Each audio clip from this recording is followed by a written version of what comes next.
Browns fans, join the Dog Pound on the road this season with True Fan Travel, an official fan experience partner of the Cleveland Browns. Travel to stadiums across the country with other Browns fans and experience the games like never before. This trip includes everything: a private charter flight, hotel, an all-inclusive tailgate, game tickets, boat party, transportation, and more. Cheer on the Browns in New Orleans and party with Cleveland Browns legend Kevin Mack.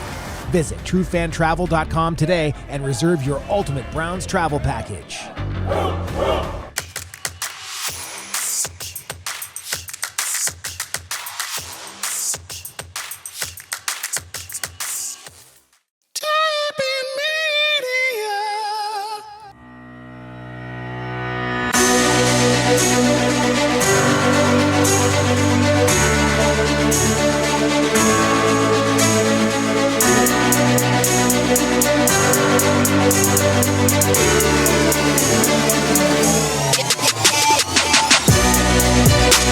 It's time for the Burning River Sportscast. Pay attention, listen close. The next few weeks of football might be the most important you'll ever see. At 1-6, things have officially gotten ugly. Fans calling out fans, players calling out a city. It would seem there is a large desire for accountability amongst everyone except for the Cleveland Browns themselves. But rest assured, it's looming. As a culture, we've become accustomed to living in a microwave. We want it, and we want it now. And while the NFL is trending that way, some organizations just move more slowly than others. But that doesn't mean there won't be consequences. Football this bad? In a league where we see 1- and 2-year turnarounds regularly, believe me, the sheriff is coming. So open your eyes and close your mouths. Watch and listen. The players who want to be here, they're going to start to show you they want to be here, and the ones that don't simply won't. Listen to what the coaches and staff are saying. Read in between the lines. They're going to tell you everything you want to know. And as for our red meat, there will be plenty, but it won't come without collateral damage. So watch closely, listen closer. The eve of deliverance is upon this football team, and if you thought it was ugly now, just wait. It's about to get much, much worse. We'll break it all down for you next on the Burning River Sportscast. You have to be the world's biggest douche to be a Yankees fan. Yeah, you probably like it when men hit women, too. Yeah. You can't cover somebody to save your life, and you're going to sit here and tell the fans what they can and can't say. Did he do a dance after he said that? He still throws a real nice ball. He had some highlights thrown to George Pickens. Bone loves Russell Wilson's balls. If Brandon Ayuk wasn't such a dick, he'd be in Cleveland. He wouldn't be in Cleveland. ACL. Butterfly effect. Yeah, he still has his ACL intact. When I was a kid, they were scary. I shouldn't have been watching them. Nick Nolte loses his absolute shit. Thanks for the ride, lady. We had a Steelers country banner that was there. And about a month into us owning the bar, somebody ripped it down, and we really don't know who, but somebody ripped it down and they peed on it. Nice. And this was one of the worst feeling losses that I can remember. And the Cowboys game was 7 weeks ago. The Giants game was 5 weeks ago. The Raiders game was 4 weeks ago. The Commanders game was 3 weeks ago. The Eagles game was 2 weeks ago. Ding! Ding! Ding! And I couldn't figure out how to turn the thing off. Like, good job, deadbeat dad cleaning up leaves. It's like a dark turn.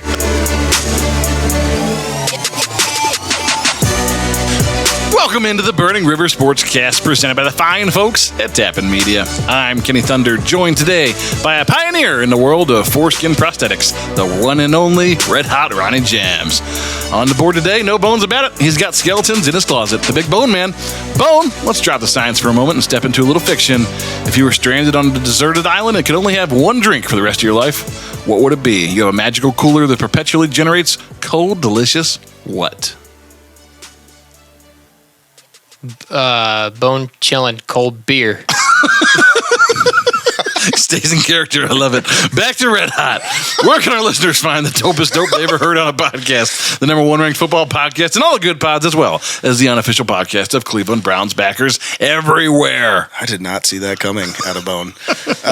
In the official podcast of some Browns backers somewhere. You can find our podcast wherever you get your podcast. I'm talking Apple Podcasts, Spotify, Stitcher, Amazon Music, YouTube Music, Pandora, iHeartRadio, Podcast, Castro, Good Pods, where we are a #1 ranked football podcast, and so many more. And don't forget to subscribe on YouTube, the only place that you can find our video podcast. And check us out on Facebook, Instagram, and TikTok. Our handle for all of those socials is at Burning River Sportscast. And we are on X as well with the handle at Burning River Pod. While you're at it, check out our merch, www.thetappingmedia.com/shop. All kinds of stuff in there. River gear, Brook Park Browns gear, now that it's official. Chubb line. Glad to have Chubb back. Chubb gear. I'm full Chubb for Nick Chubb, so get your full Chubb shirts. So much Chubb. And Cincinnati is in Kentucky gear. Yeah. Don't forget to get that shirt. Did you wear that for the game this week? Nice. I did. Nice. Bone, you got a new hat this week, too. Can you show that off? Oh. Yeah. In case anyone was wondering, this is a white trim dad hat. It's just completely white with River on it. So it's pretty fantastic. That's our dog, River. Yeah. Nice. Yeah, River's our mascot, in case anyone didn't know. Sorry, I figured I'd describe this for the listeners at home. He tried to put it on over his headphones. Yeah, it didn't work out. That's a bad job out of you. But yeah, on today's show, this is what you can look forward to. Dog of the Week, Division Roundup, Around the NFL, Hot 3, interview with the Browns backers group. This week, the Bowling Green Browns backers. Bowling for soup. King of the North, I may be in trouble here, spoiler alert. Gassed up, the Week 8 preview, an interview with none other than Superfan Brownstronaut, and so much more. So, I don't know. Let's just do this. Let's start with the Burning River news story of the week.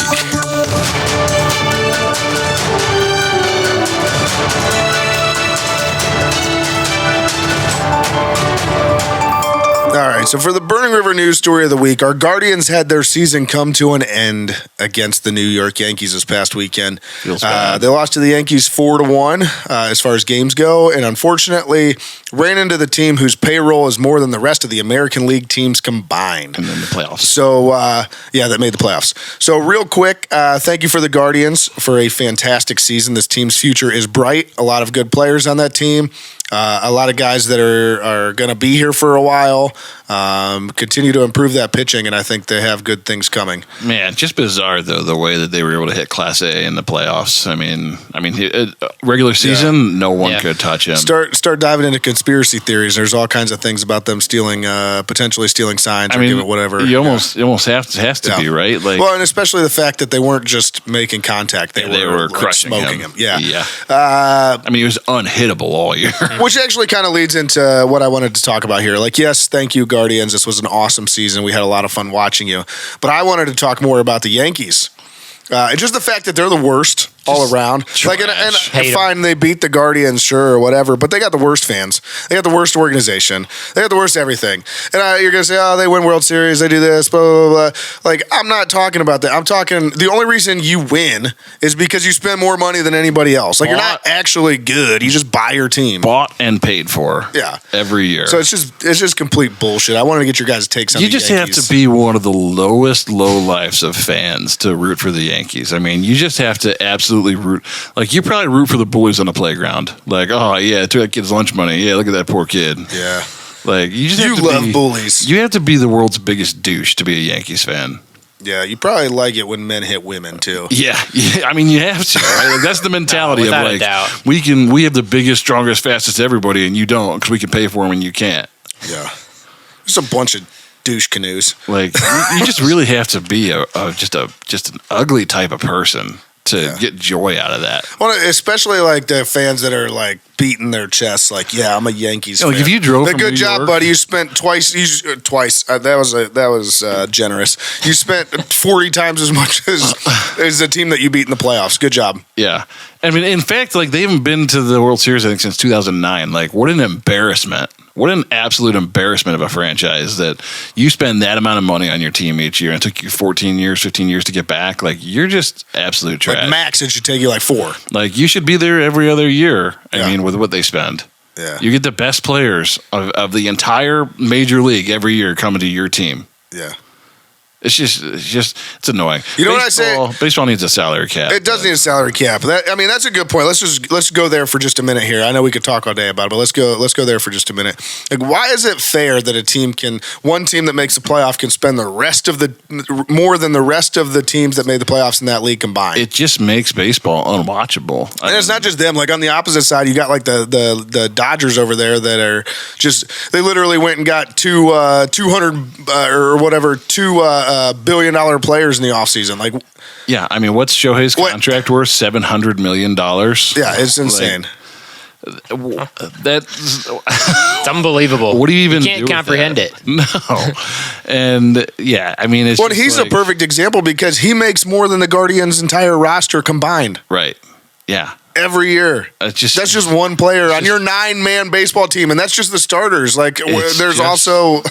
It's just trash every way you look at it. And I know, like, the shitty thing is the players' union is usually the hang up in terms of, like, salary cap conversations because the best players don't want to have their salaries restricted. But, guys, like, it's about the sport. Like, I'm sure the NFL players, I'm sure Patrick Mahomes would love to make $1 billion. I'm sure all these guys would. But, like, when you lose parity in your game, no one wants to watch. Like, there's a reason the NFL is the highest rated thing on TV ever. Yeah, and it continues to be. There's a reason why NBA ratings continue to climb and NHL ratings continue to climb, and baseball's up 1% year over year. Like, you're trash. Yeah. You know what I said to the Yankees and all the Yankees fans? F them. F them all. And with that, Yankees fans are the worst. With that, let me remind everybody to call the Burning River Sportscast Hotline.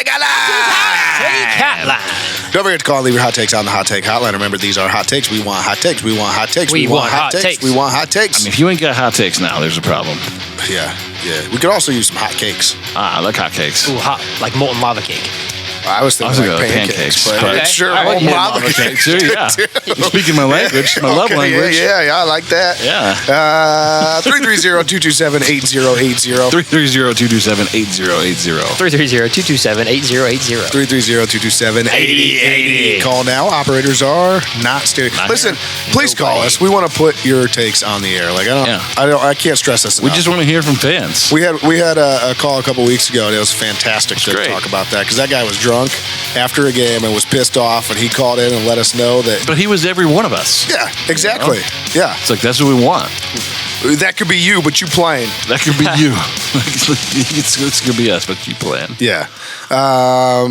But yeah, if you're looking for the weekly recap, the Week 7 recap, you're looking in the wrong place. Looking for love in all the wrong places. Yeah, we now do live shows every Sunday night after the game, and this past week was no different. So if you're looking for that Week 7 recap, then go back into whichever podcast platform you are listening or watching on, and find our Week 7 recap. This week was a little different. There was a lot of emotion this week. There was. I just mean like. It was no different as far as like scheduling. Sure. Yeah. Fair enough. Yeah. You want a piece of all the action. Yeah, absolutely. So yeah, check it out. Week 7 recap is on there. Anywhere that you get your podcasts. And then if you want the video version, go to YouTube, Facebook, or X. So, and that'll take us to the Burning River Sportscast Dog of the Week. Doesn't matter, man. You got to play tough people in the National Football League. You got to be ready, and we got to be the dogs that we are every time we step on there on Sunday and be ready to attack and don't stop until we're in that locker room. That's making the show, isn't it? Oh, man. Listen, guys, after the fan vote that was conducted today on our socials, that's right, we now leave it up to our fans, our listeners, to pick the Dog of the Week. We wanted this to be more interactive. We love the fans. Yeah, we love the fans. We could pick Dog of the Week every week, but where's the fun in that? Not fun. More fun for you. So, after the fan vote that was conducted on our social media today, we do have a winner for Dog of the Week. The nominees this week, Kenny, you nominated Nick Chubb. Yes. In his return. His glorious return. He did score touchdowns as well. Glorious reappearing of Nick Chubb. Deserved. I nominated Cedric Tillman, and Bone nominated David Njoku. So this week's Burning River Sportscast Dog of the Week is Nick Chubb. Woo. Oh, yeah. Yeah, that's right. In his return, not the biggest stat line we've seen from Nick Chubb, and his yards per carry was definitely lower than what we're used to. But he got in the end zone. Got meaningful touches. He got meaningful touches. He got in the end zone. His total was 11 rushes for 22 yards, 1 catch for 10 yards, and 1 touchdown. And I'll tell you again, I was at the game, absolutely erupted when he got his touchdown. Like for what seems like an entire quarter by that point, everybody just, anytime we got anywhere close, just started chanting Chubb. Yeah, I think the important thing too is we had touched on this during the recap last night, which is not only the stat line, but to see him out running the full offense, running pass pro, making blocks on pass pro, the things that don't show up in the stat sheet. Mm-hmm. He was still doing those things, which we all know and love about Nick Chubb. Absolutely. The pass block where there was a broken play and he just laid the dude out was phenomenal. Hopefully he continues to kind of ramp things up, get back to the Nick Chubb that we all know and love. But it was fantastic seeing him on the field. Love Nick Chubb. Mm-hmm. Love Chubb. I'll say it again that Cleveland does not deserve Nick Chubb. He's just that classy of a guy. Yeah. We are incredibly fortunate to have him. Nobody deserves him. Nobody deserves Nick Chubb. Yeah, that's right. But we've got him. All right. And so in other Browns news here, multiple players on the trade block right now. I mean, obviously the season's incomplete. It's coming. Yeah, we're spiraling. And we're spiraling hard. Death spiral. So, like in Top Gun, when you start going in circles. That's not good. Not good. So multiple players on the trade block. There's rumors about Myles Garrett. There's rumors about Zadarius Smith. There's rumors about Jerry Jeudy. It seems like no one is safe. There's rumors about Denzel Ward. So, guys, what are your thoughts here? Just who do you think, just off the top of your head, I want you to give me somebody that you think is probably going to be gone before the end of the year. I'm going to go with two on your list, I think. No, just one, because we all got to give one. Zadarius, I think, is an easy one to go. True. I mean, they started talking about the Lions this week, and he was like, "Yeah, I'd like to play for the Lions." Yeah. I was honestly surprised he was back on our team this year. True. The Lions need a pass rusher with Aiden Hutchinson going down. We need draft capital because our season's shot anyways. Honestly, I wouldn't. I'm not allowed to pick. I'm only allowed to pick one, but I wouldn't count Myles out of that discussion to go to Detroit. Yeah. Yeah, especially if somebody's willing to give us a couple first-round picks for him. I think he's probably gone. I mean, that'll be mine. I'm going to take that because that's what I was going to go with anyways. If you get 2 first-round picks out of Myles Garrett, you trade him tomorrow. Yeah. Anyway. And I love Myles Garrett. I don't want them to trade him. I'm not saying that at all. But we love all these guys. We're fans of Denzel Ward, of Myles Garrett, of all these guys on the team. The fact is, you're 1-6. Yeah. And you're headed nowhere. No. You can't run this back again next year. Well, and you with talk this about, group of guys. specifically with Myles, you talk about recouping draft capital like immediately. Well, that's the thing. I think somebody out there is desperate enough and has the assets to be able to give you 2 first-round picks for him. You're not going to rebuild this team trading guys like Juan Thornhill and Greg Newsome. No. You're just not going to get the capital back. No, Greg Newsome's another one. Yeah, but Bone, just to point out, that was your player to watch from last week. Will he get burnt? And you said he needs to cover somebody. Well, he didn't covered anybody. No one. So, and then after contain again, ugly again. And then after the game, for him to I get the players all having Deshaun's back. I'm not going to get back into that too far, but Greg Newsome specifically rubbed me the wrong way because I'm like, you can't cover somebody to save your life, and you're going to sit here and tell the fans what they can and can't say. Did he do a dance after he said that?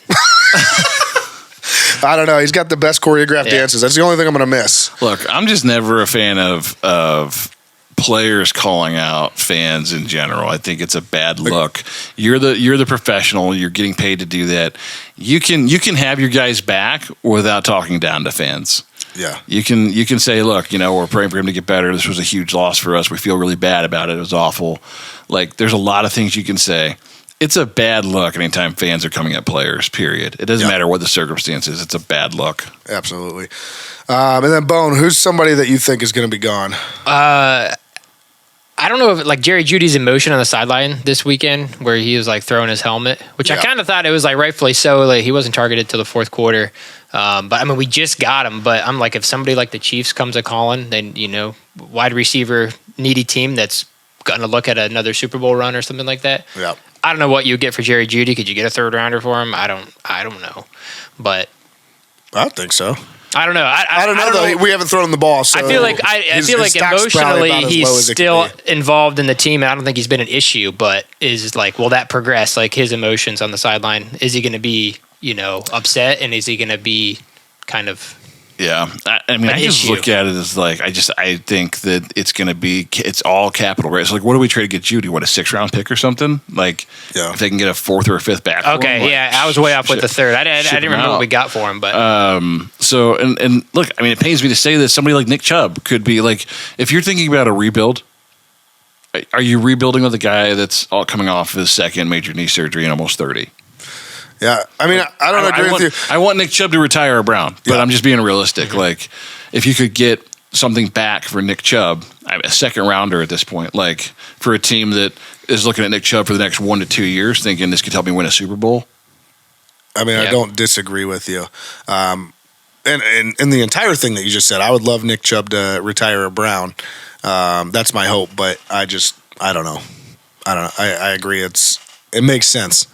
Real quick, like from an Andrew Berry perspective, are you like, let's get all this draft capital and let Andrew Berry make these picks again? No. You know I'm what I'm terrified saying? of Like, Andrew Berry.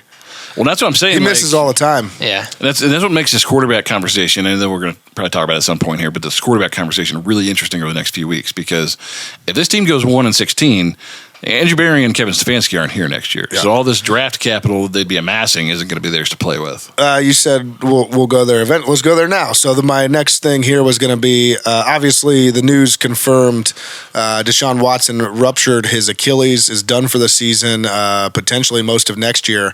And so his time as a Cleveland Brown is potentially over.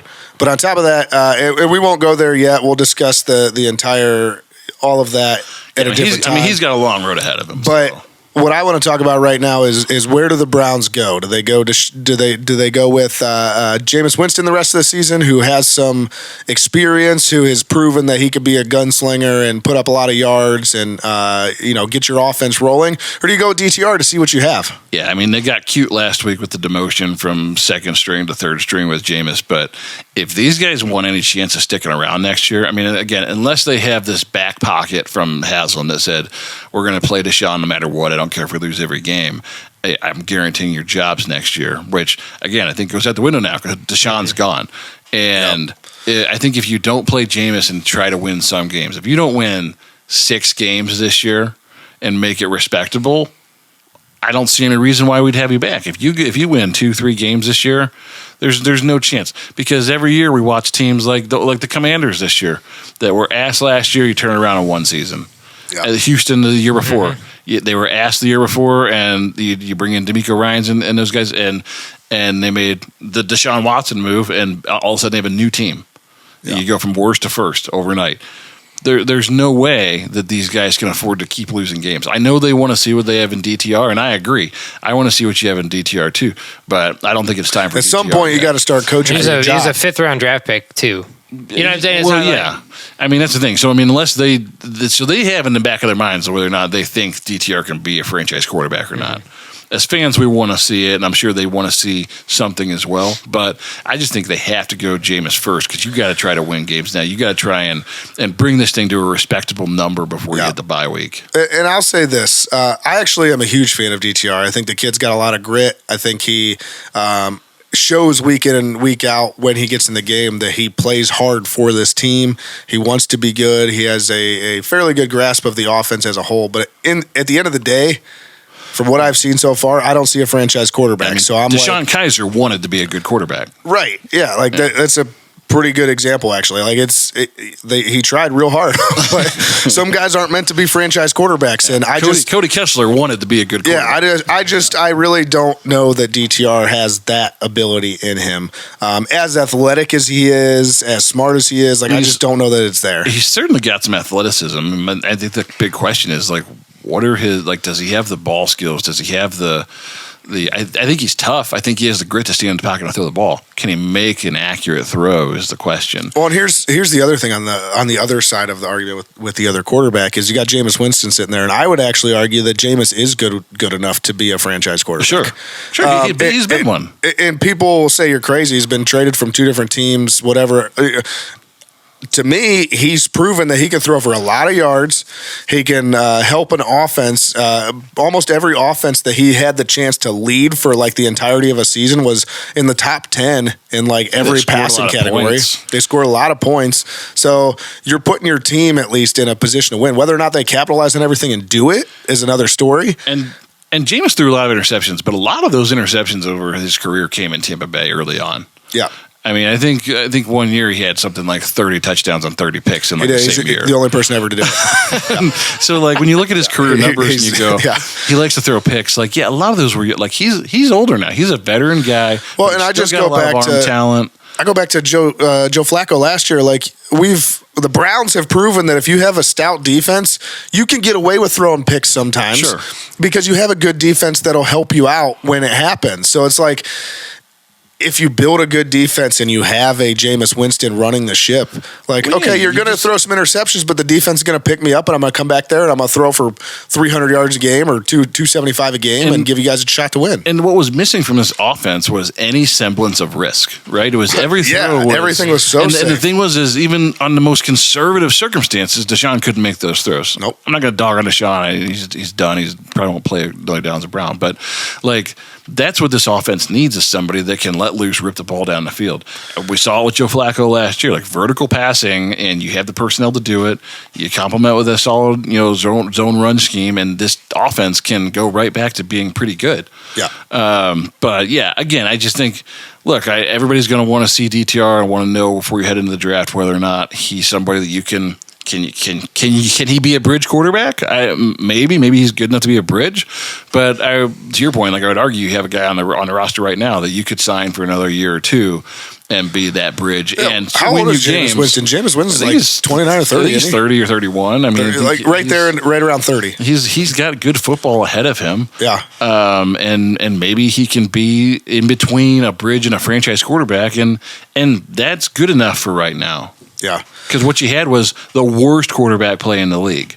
Listen, I understand wanting high draft picks and everything else and the allure of tanking and getting the highest pick possible, but I just want to win games. And because I want to win games, I want them to play Jameis the rest of the season. Well, and again, I would argue that like either one of these guys then becomes a bridge, because even if you get a top pick in a draft and you come away with Cam Ward or Quinn Ewers or one of these guys, I don't see any sense in starting those guys right now as you're rebuilding this team.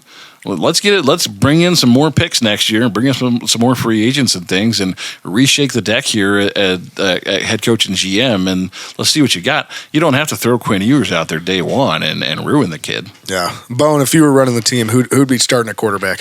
I want to see Jameis. I would rather watch some entertaining football this year, and I think DTR.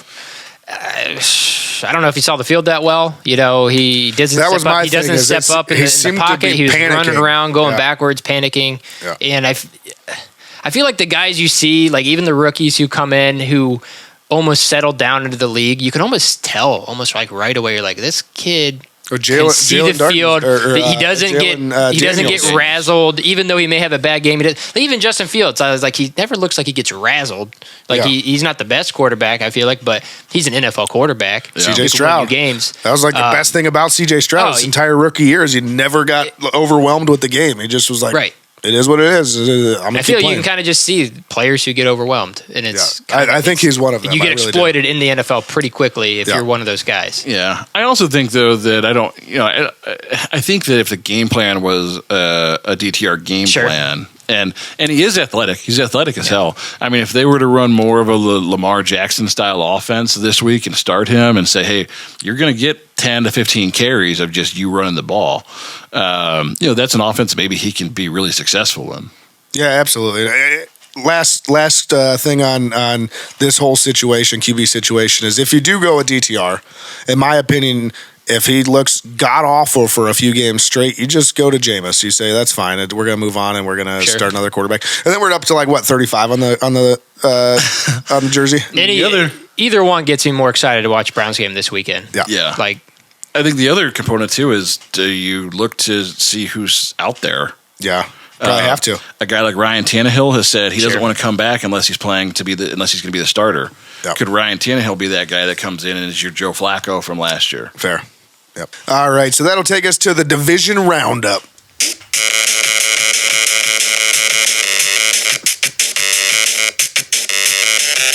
Okay, so this week for the Division Roundup, we'll start with Baltimore. They're currently playing on Monday night. They, as we're recording, they are winning 14-10. So they have a lead right now, but either way, we'll add that game to the standings next week when we do the Division Roundup. On to Pittsburgh. Pittsburgh beat the Jets this week. Russell will tussle. Russell was back. Oh, yeah, he's back, man. Steelers offense didn't miss a beat with Russell in the lineup. What was the final score of that game? 37 to 15. Oh, they scored that Something. many points. I didn't think Russell Sounds Wilson had it in him. 34-15, 37. Yeah. Listen, Bone, you're going to find out real quick that Russell's washed, and by the end of the season, Nonsense. they'll be back. back. They'll be back to Justin Fields starting. You guys were laughing at him last night. You're like, look, Russell's like 1 for 9 right now. And then we woke up this morning, and what happened? That's fair. That's fair. 37 to 15. Russell was 16 to 29, 264, and 2 touchdowns. So That's a good day. not bad. That's better than anything we've gotten this year. It's way better. Yeah. We had that in He one still game. throws a real nice ball. He had some highlights thrown to George. He had some highlights thrown to George Pickens. Bone loves Russell Wilson's balls.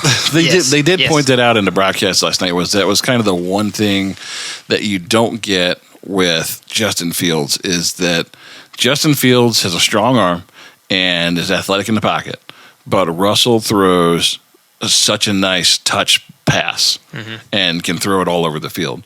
And as DBs, like that was the one rule that you live by is like it doesn't matter how good of defense you play, Good pass, perfect route, perfect pass, perfect like that beats good defense. that beats every perfect coverage every time. Every time. And Russell can still thread the needle that way. Yeah, that's fair. I think he's washed.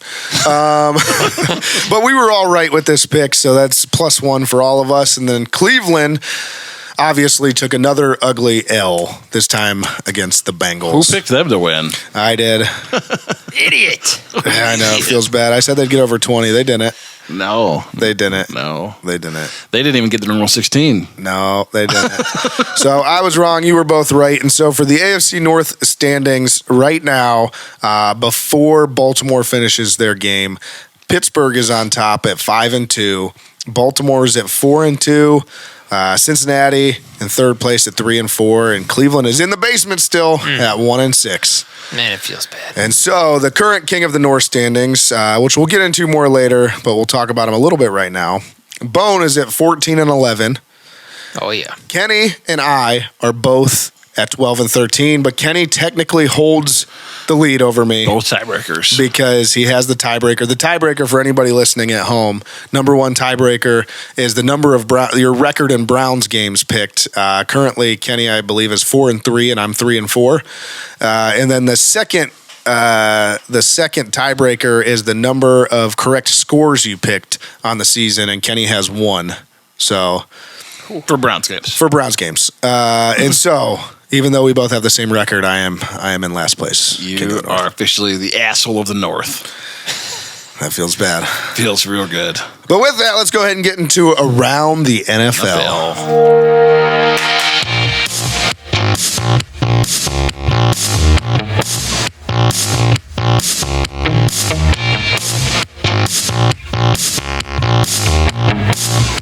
All right, so this week in Around the NFL, we make these trips quick now.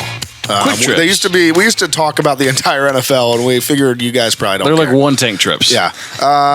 So first off, Aaron Rodgers loses again. The Jets are a dumpster fire. Yeah, just as far as expectations versus reality, they're the only ones that are right there with the Browns.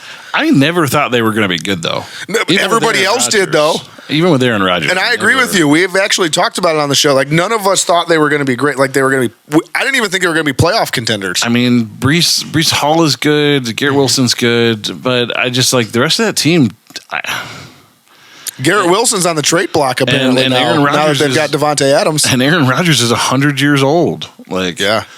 And he's not Aaron Rodgers of old, like that we came to love. And yeah, I feel like he's streaky Aaron Rodgers. He's good like half the time. And it's because it's still there, but your body can't move like it used to. So sometimes you just can't get it done. I'm watching him miss easy throws that he has made 1,000 times in his life, Yeah. But like in a game scenario, all of a sudden he's not able to make them. So Dumpster fire for that sure. and his receivers are dropping balls. So Yeah. and when your defense gives up 37 points to Russell Wilson, that's not good. Yeah.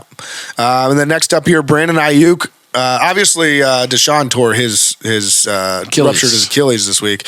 Brandon Ayuk had a nasty ACL tear this week as well. And if you watch the replay, I mean, this was Nick Chubb-esque.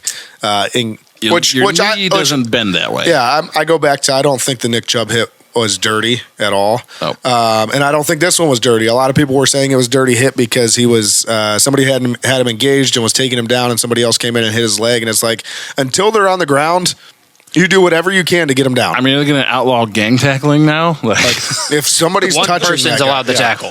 only one person's allowed to engage off a defender. Right. So I just kind of figured this was a normal football play, is the way that I saw it. Yeah, but I was shocked to see anybody call this dirty. But it was still gross. This is today's NFL. You can't hit him anywhere else but low. Yeah. So even though he's engaged with the defender, you're still trying to take him down. And what are you left with? Knees and lower. Knees and lower. Yeah. I will say this. If Brandon Ayuk wasn't such a dick, he'd be in Cleveland. He'd be in Cleveland. ACL. Butterfly effect. Yeah, he still has his ACL intact. Maybe Deshaun wouldn't have ruptured his Achilles. But he was like, I don't want to go to Cleveland. Fuck you, Brandon Ayuk has a torn ACL feel. That's what happens. Enjoy it. Strong words from Apparently it happens here, though, too. Kenny Thunder shows no mercy. But with that, I maintain if we hadn't traded Baker Mayfield, Deshaun Watson wasn't here, Nick Chubb would have torn his leg in half. Ooh. Butterfly effect. Ooh. Yep. Thanks, Andrew Berry. Thank you, Andrew Berry. Another reason why he might be gone after this season. Yeah. But that'll do it for the trip around the NFL. Let's go ahead and get into our hot three. I'm the smoke in the sky. I'm the gas in the tank. Gonna turn it up, turn it up. I'm hot to the touch. Burning up. I'm hot to the touch. I'm hot to the touch. All right, boys. So it is spooky season. As you kind of played on during your opening of this week's show. Oh no, that was just all about the Browns. Next week will be my spooky season intro. Yeah, but last week we did Halloween candy. I wanted to continue on the trend, right? This week we're going to do Halloween movies, and by Halloween movie, that could be horror. Any horror genre movie. Well, no, it could be horror. It could be comedies. Just movies that you watch around Halloween time. So typically, mostly, yes, horror movies. But it could be like Beetlejuice, for example. Not scary, but funny, but it's a Halloween movie. Fair enough. You get what I'm saying? Yeah. Yeah, like Tim Burton's. Yeah. Nightmare Before Christmas, those types of things, yeah. So with that, who started last week? Do we remember? I don't remember. I don't care. You started last week, actually. Oh, did I? Yeah. That was what a nice fellow I am. Bone, you're going to start this week. Oh, okay. All right. What do you got?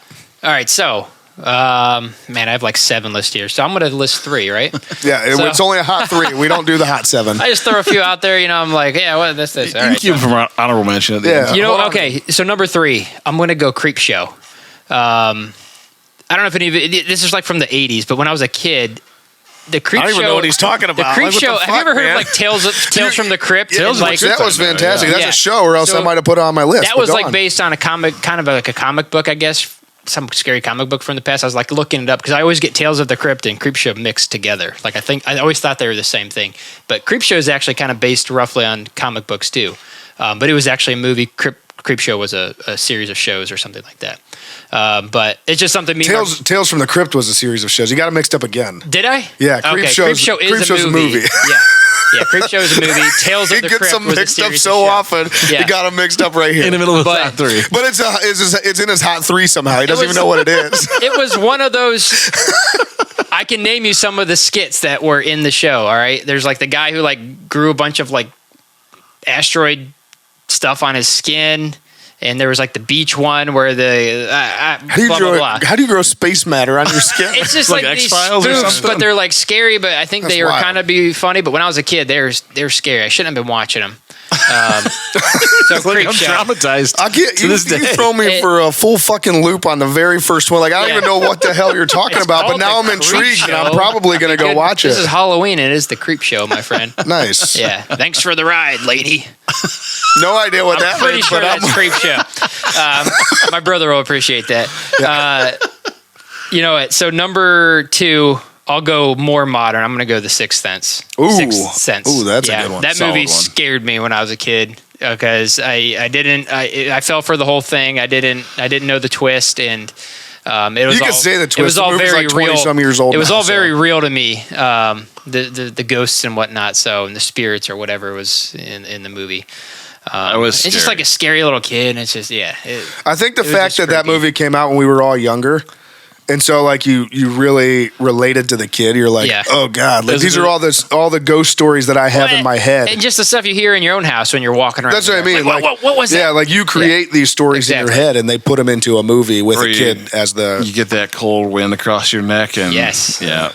It feels like somebody's sitting on your bed when there's nobody. Fantastic movie. M. Night Shyamalan has really fallen off though. His movies are kind of trash now, but that was in his heyday when he was the king of the big twist at the end of the movie. Top notch. Yeah. Man, there's so many I want to talk about, but I'll go on another modern one. Number one. I have a few older ones too that you guys probably don't know. This is your number one. So I won't bore you with this, but my best one is The Strangers, the one that came out in 2008. That was a good one. Yeah. Oh God. With like the didn't even think about that one. So the flour sack over their heads. Yeah. Yes. And it just related with me because I'm like, all these other ones, I'm like, this isn't real. I don't believe any of this crap. But The Strangers struck me because the characters in the movie who were getting killed by these people, they're like, these people show up at their house. They're like, why are you doing this to us? And they're just like, you were home.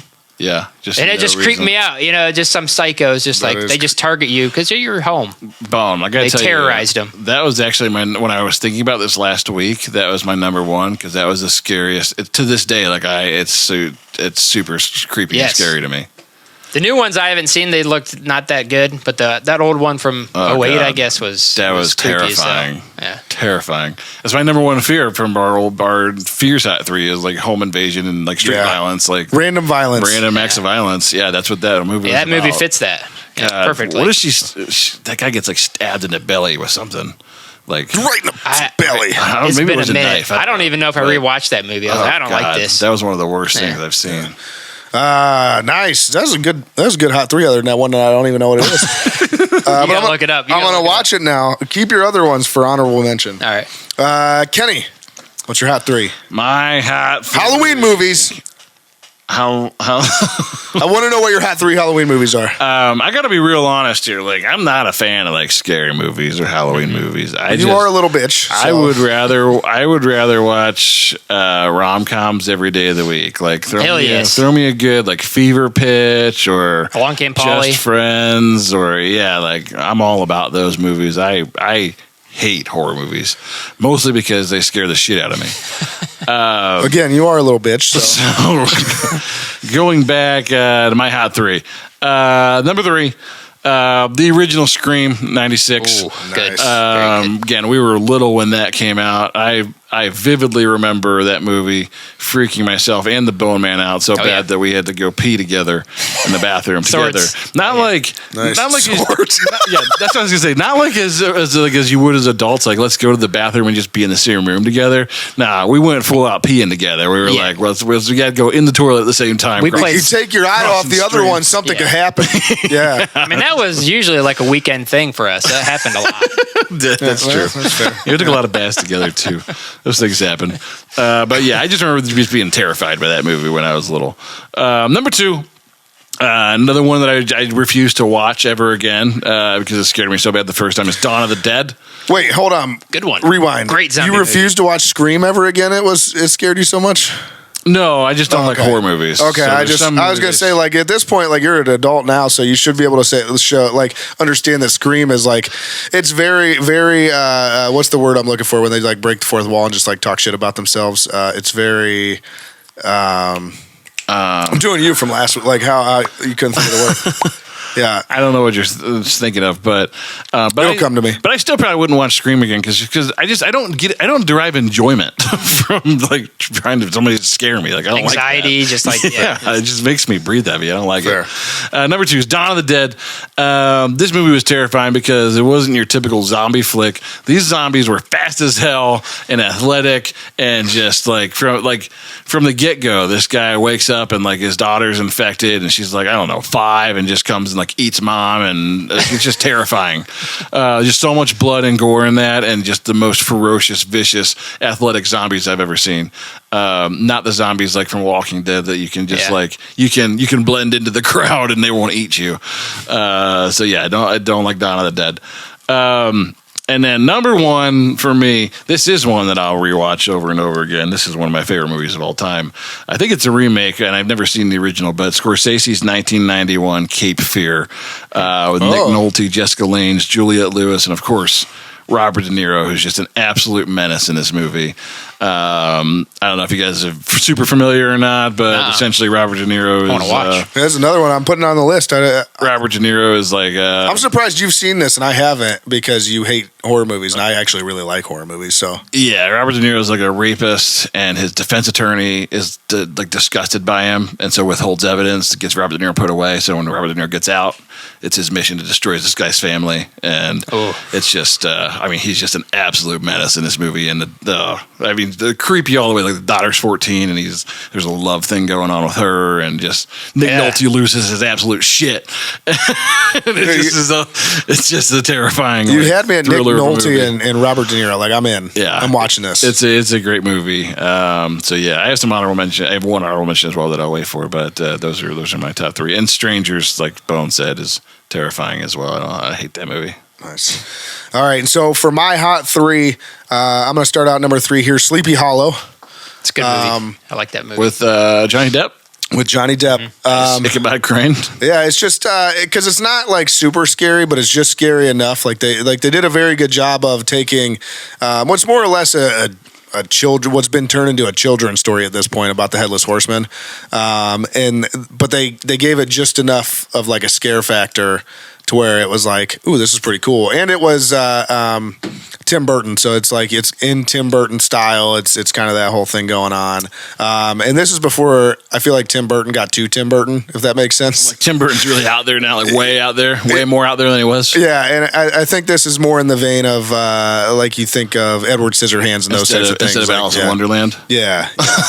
Yeah. So really good movie, and just well done. I mean, they had what's our boy's name from Joe Dirt? Clem? Dennis Miller? Not Dennis. Christopher Walken. Christopher Walken as the Headless Horseman. Yeah. Doesn't talk at him, which is a crying shame. But because I would just love for the Headless Horseman to walk. What do you mean? Where's my head? You're talking to my boy all wrong. You do it again, I'll cut your head off. But yeah, Christopher Walken as the Headless Horseman. It's just a good movie. But number 2 for me is It, the made-for-TV movie with Tim Curry as It. Oh, that's scary. The new one the remake was actually very well done and very well acted. The special effects were fantastic, all that stuff. But there's just like this nostalgia thing with Tim Curry as It, and he's just like so creepy, goofy. That was the other one that scared me. Yeah, it scared the hell out of me. Yeah, and again, it came out when we were like... I saw that at Bone's house. Yeah, we watched that when we were young. That was one of the I don't think I ever finished it when I was a kid. That was one of the first like real scary things that I watched, and I was like, oh my God, like, it comes up through the drain or through the gutter on the street or whatever the case may be, and he takes on the form of your worst fear, and it was just like, this movie's awful. Like the street that I grew up on had a couple of like sewage drains like that on it, and man, I never went by them. Riding my bike by them every day, just like that was my only. You're like, what's down there? It's terrible. Yeah. So it was a classic one, and then my number 1 movie. It's why I've got the sweatshirt on today, which is the original movie poster from Halloween, the original Halloween movie. Launched the career of Jamie Lee Curtis, but just a fantastic scary movies, fantastic slasher movie. It actually launched the genre, is credited with launching the genre of slasher movies. And it's where a lot of the classic tropes come from as far as horror movies go, because it wasn't intended for slasher movies to be like the virgin never dies and like if you're seen having sex, like you're definitely dying in the movie. Like that wasn't the intention. Black guy dies first. Does a black guy die first in Halloween? That's the stereotype. I mean, he never. Yeah, but I'm just like, I don't know if that one was Halloween, but a lot of them came from Halloween because it was the first time it had really been done to that scale, and so the big one is Friday the 13th. Immediately wanted to capitalize off the success of Halloween, and they played up all of those things and like made it a big deal and like talked about it. And meta is the word I was looking for earlier. Scream is very meta, where like they basically play on the fact that like this is a movie, and they like wink at the camera and stuff like that. Like they don't actually wink at the camera, but they make jokes to let you know that they know they're a movie. But yeah, anyways, Halloween's where a lot of these slasher movie things came from because There's so many Halloween movies.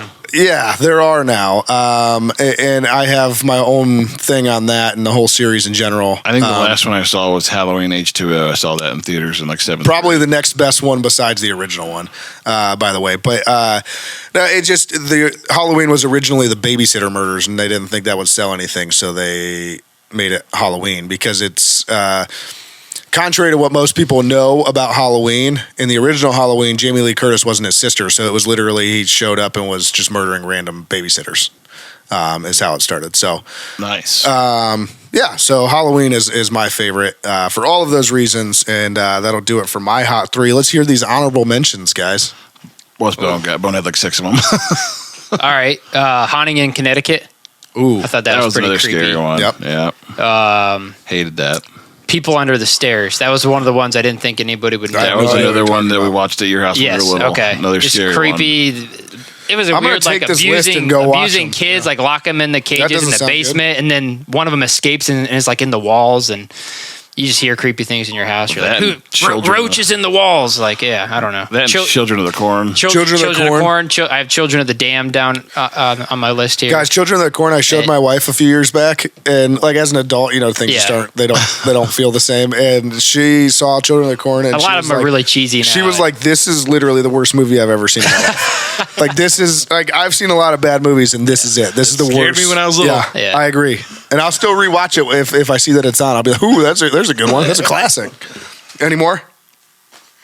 The Leprechaun series was always interesting when I was a kid. That's the other thing about horror movies. They launched the career of like all these actors. Like Halloween, you can point to Paul Rudd was in one of the Halloween There's movies. a lot of pretty girls that got their Jennifer start Aniston in. and Leprechaun. You go back to Friday the 13th, and you've got Kevin Bacon. Wasn't Tara Reid in a scary movie to start a slasher film? I'm not sure.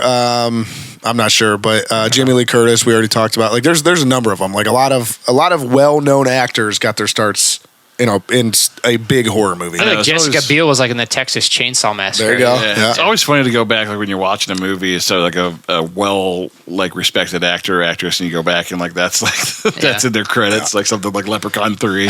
Kenny, you have any honorable mentions? My honorable mention is Final Destination, the entire series. Good one. Good one. Those ones I'll go back and watch because they aren't To this day, I can't drive behind fucking log trucks. Yes, anytime you see the log truck on the road, just like because it takes all of your worst fears, like even the newer one where the girl's getting like LASIK surgery and the laser goes haywire in her eye, just like burns her face. The guy gets stuck to the drain at the bottom of the pool. Oh yeah, the girls that get in the tanning bed that get fried alive.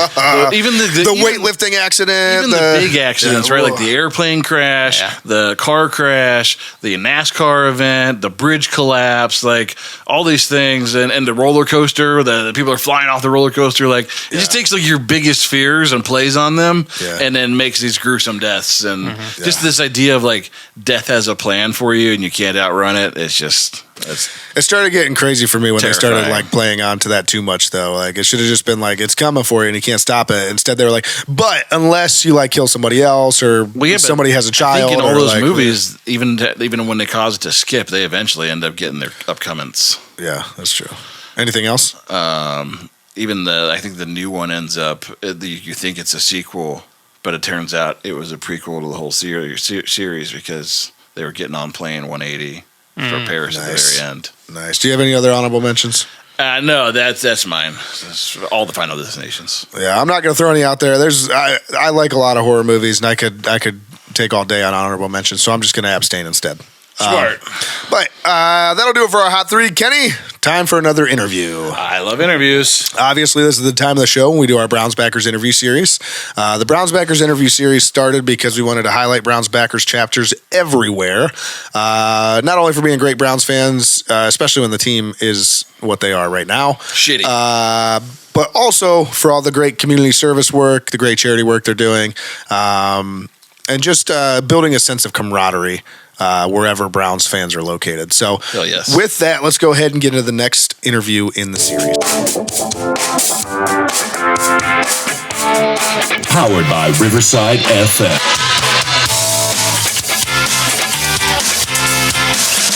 All right, so for this Browns Backers interview, please help me welcome one of our good friends that we met at the Browns Backers President Summit this year, the president of the Bowling Green Browns Backers, Lauren. Hey, Lauren, how are you? Thanks so much for joining us. Good. I'm glad to be here. Excited about this. Absolutely. It's going to be a good time. I wish the Browns were better so we could be more excited, but it's going to be a good time nonetheless. Yeah. So before we get into the Browns, though, I want to hear about your chapter. Just tell me everything that you can about them, viewing location, when you were established, number of members, those types of things. All right. So I'm located in Bowling Green, Ohio by BGSU. We were established in 2010. Our viewing location, I actually own. It's a bar here in town, Campus Quarters. My husband and I own that. We bought that in 2005. And that's the cue. That's the cue. Kenny was asking before we got started what the cue in your logo was. That's the cue. Yep. That makes sense. That's for Campus Quarters. Yep, that's us, the viewing location. And when we bought the bar, the previous bar manager was a Steelers fan. So there was a lot of Steelers gear in there. And my husband, I think I mentioned this when we met, is a Steelers fan. It was, So that's been a journey in and of itself. But I had to work really hard to get it to be a Browns bar. And so little by slowly, customers helped me by stealing signs. Just kidding. But that did happen. I'm not going to say. But however you got to do this, Yeah, we slowly built up our Browns gear, I guess, in the bar. And I applied to be a Browns Backers bar. My husband was a little frustrated, but he is a Cleveland in general fan. He's Guardians, Cavaliers, all of that. So he understood the benefit and the appeal, and I didn't give him much choice. So 2010, we became an official chapter with an official viewing location. Right now, I think we're at like 434 as far as online portal members. My club's a little unique because it is a college town, so a lot of our members are only here for a few years at a time. They still maintain membership and they come back. Homecomings are always fun because we get some crew in there for the games, some old faces I haven't seen, which is really unique. Because we don't, you were right earlier, we don't have a stadium near us. We're about 2.5 hours from Cleveland. So it's different trying to lure people out to come and watch with their friends and families and fellow Browns fans. It's been a unique experience, but 14, almost 15 years in, we're stoked and still going. Nice. A couple of things real quick. One, at least we know that some Steelers fans do have a small amount of brains. Yes. And he understands happy wife, happy life. And and there's a Browns Backers bar because of it. So we really appreciate that part of it. And the only downside there is I was really hopeful that you were going to say there was a bunch of Steelers stuff in there and we burned it.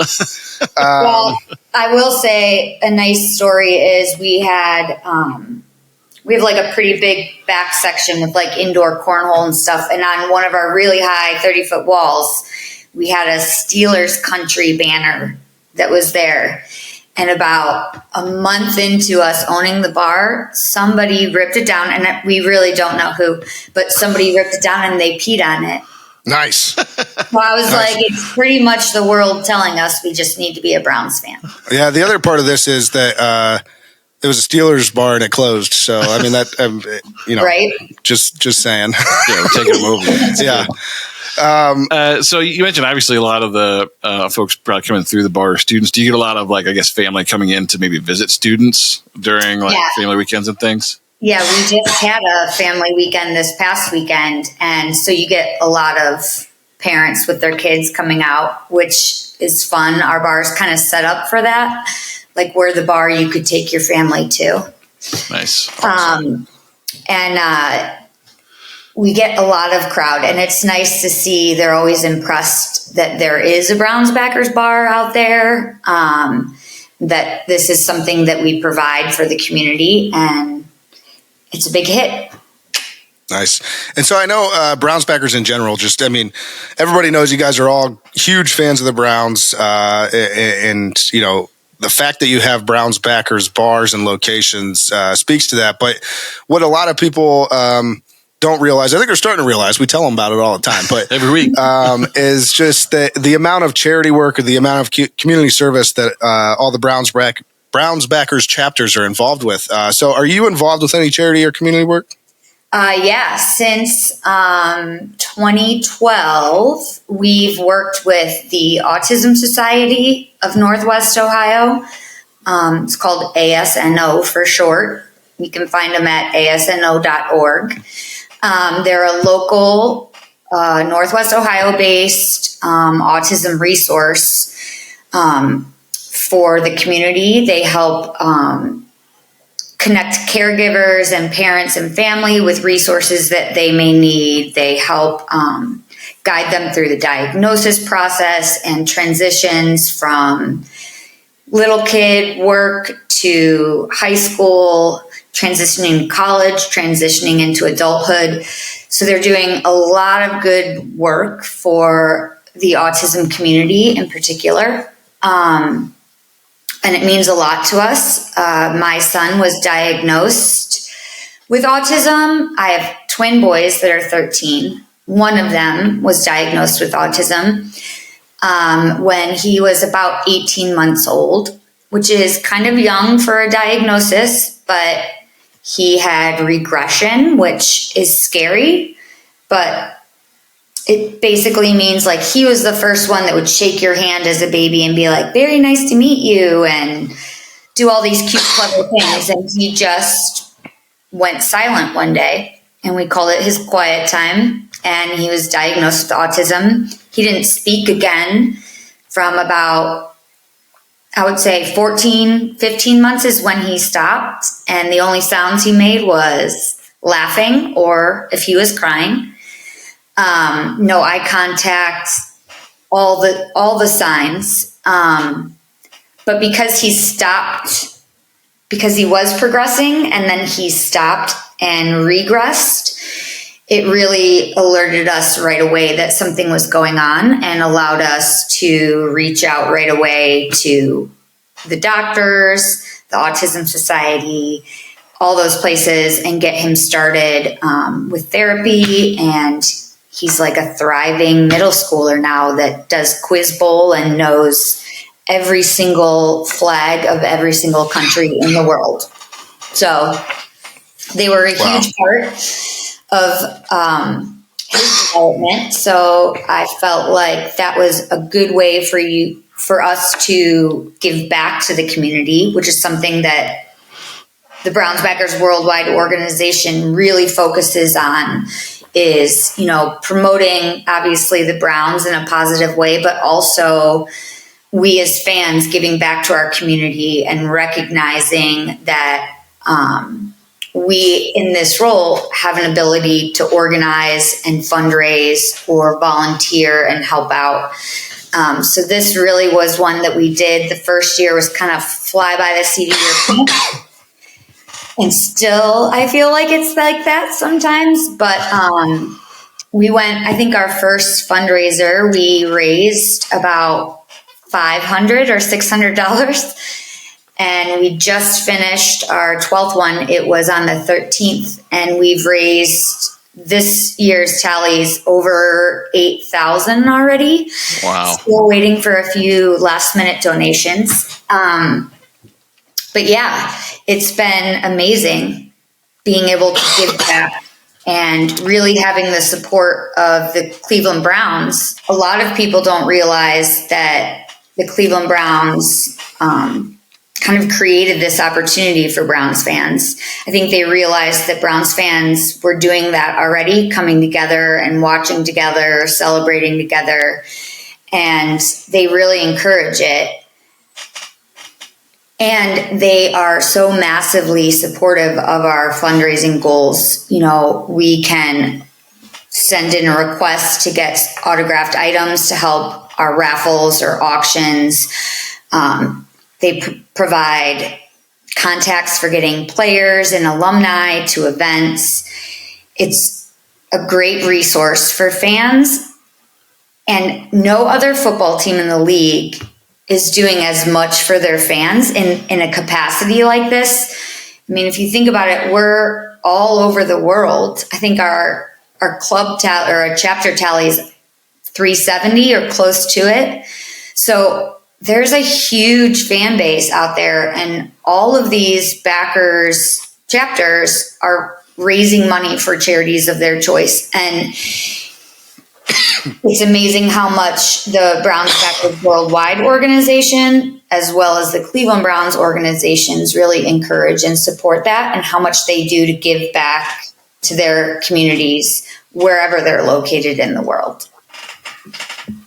Absolutely. And I know you have a particular story. We talked about it at the Browns Backers President's Summit with your charity and something that you were able to do for them during COVID that we'd like you to share if you could. Yeah. So what a lot of people may not realize is places like the Autism Society and other charities, they rely on continual donations in order to fund their events, pay their employees who don't make much to begin with, but do all the hard work.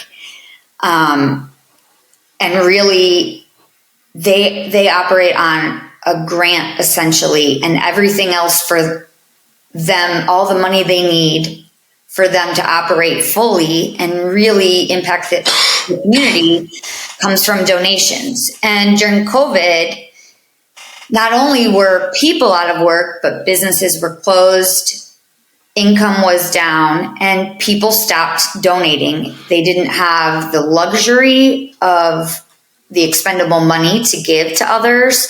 They may have lost work, but donations were down. And we held, during COVID, we actually had to postpone our autism fundraiser, which was heartbreaking, but when you can't have more than 15 people in a space, it's hard to do events like that. So the year after, we went really big and really wanted to have a great example of us giving back to support them since we missed a year. And that year we ended up donating, I think, just over $7,000. And when I spoke with the director, Kate Schwartz, who's an amazing woman who busts butt every day, every week to apply for grants, she's literally a one-man show there. And she was like, we wouldn't have been able to cover payroll and to cover our events without this donation. That's how much their donations decreased or stopped over COVID. And that's a huge thing. There are tons of families that rely on them for support, meeting groups. They have all these things, functions for children with autism, for teens with autism. And all of that was at risk. They had already gotten rid of events for that year. And it was amazing as a club chapter to come together and be able to not just raise money for them like we typically do, but to do so in a significant way that really allowed them to continue operating that year and give them that space they needed to build back some of their donations, to get people back into the swing of donating. And the director was like in tears that year. She's very humble and works very hard. And it's just a great source of pride for myself as the president but in my chapter, in the members that come every year, that show up regardless. A funny fact is this was our 12th. In all 12 years, the Browns have only won one time during one of our events. And that was last year. So we don't have the best record on that, but we have a good time and we raise a lot of money and a lot of awareness. And so it's worth it for sure. For sure. To be fair, things like that, I don't think the Browns have a good record for anybody for anything. So I know. Not over the last 25 years, no. yeah, I mean we're the best fans in the world. I didn't say it was the best team in the world. Right. And, but ups and downs. We just need some ups. Absolutely. Yeah. Yeah. What an incredible story, though. I mean, that just goes to show you the direct impact that these groups have on their local communities. And it sounds like you got a really nice relationship there with them, just over several years helping them out. It sounds like they've been there for you, too, in your own kind of personal journey. Yes. Just an awesome story all around. We appreciate you sharing that. Yeah. And so, it's just, I mean, it does show just how much Browns backers groups are giving back to those charities and what they mean to those charities, just as far as operations and everything that they do throughout the year. Just amazing story. But we're proud. Yeah, you should be. But the other thing, obviously, we talk about the charity side of it, and that's what we're, you and us as Browns fans, we're most proud of. But we also do root for this team. So we're going to switch gears here a little bit, talk more on the football side of things. And to start that, one more thing for your chapter, do you have any events coming up? We do weekly watch parties.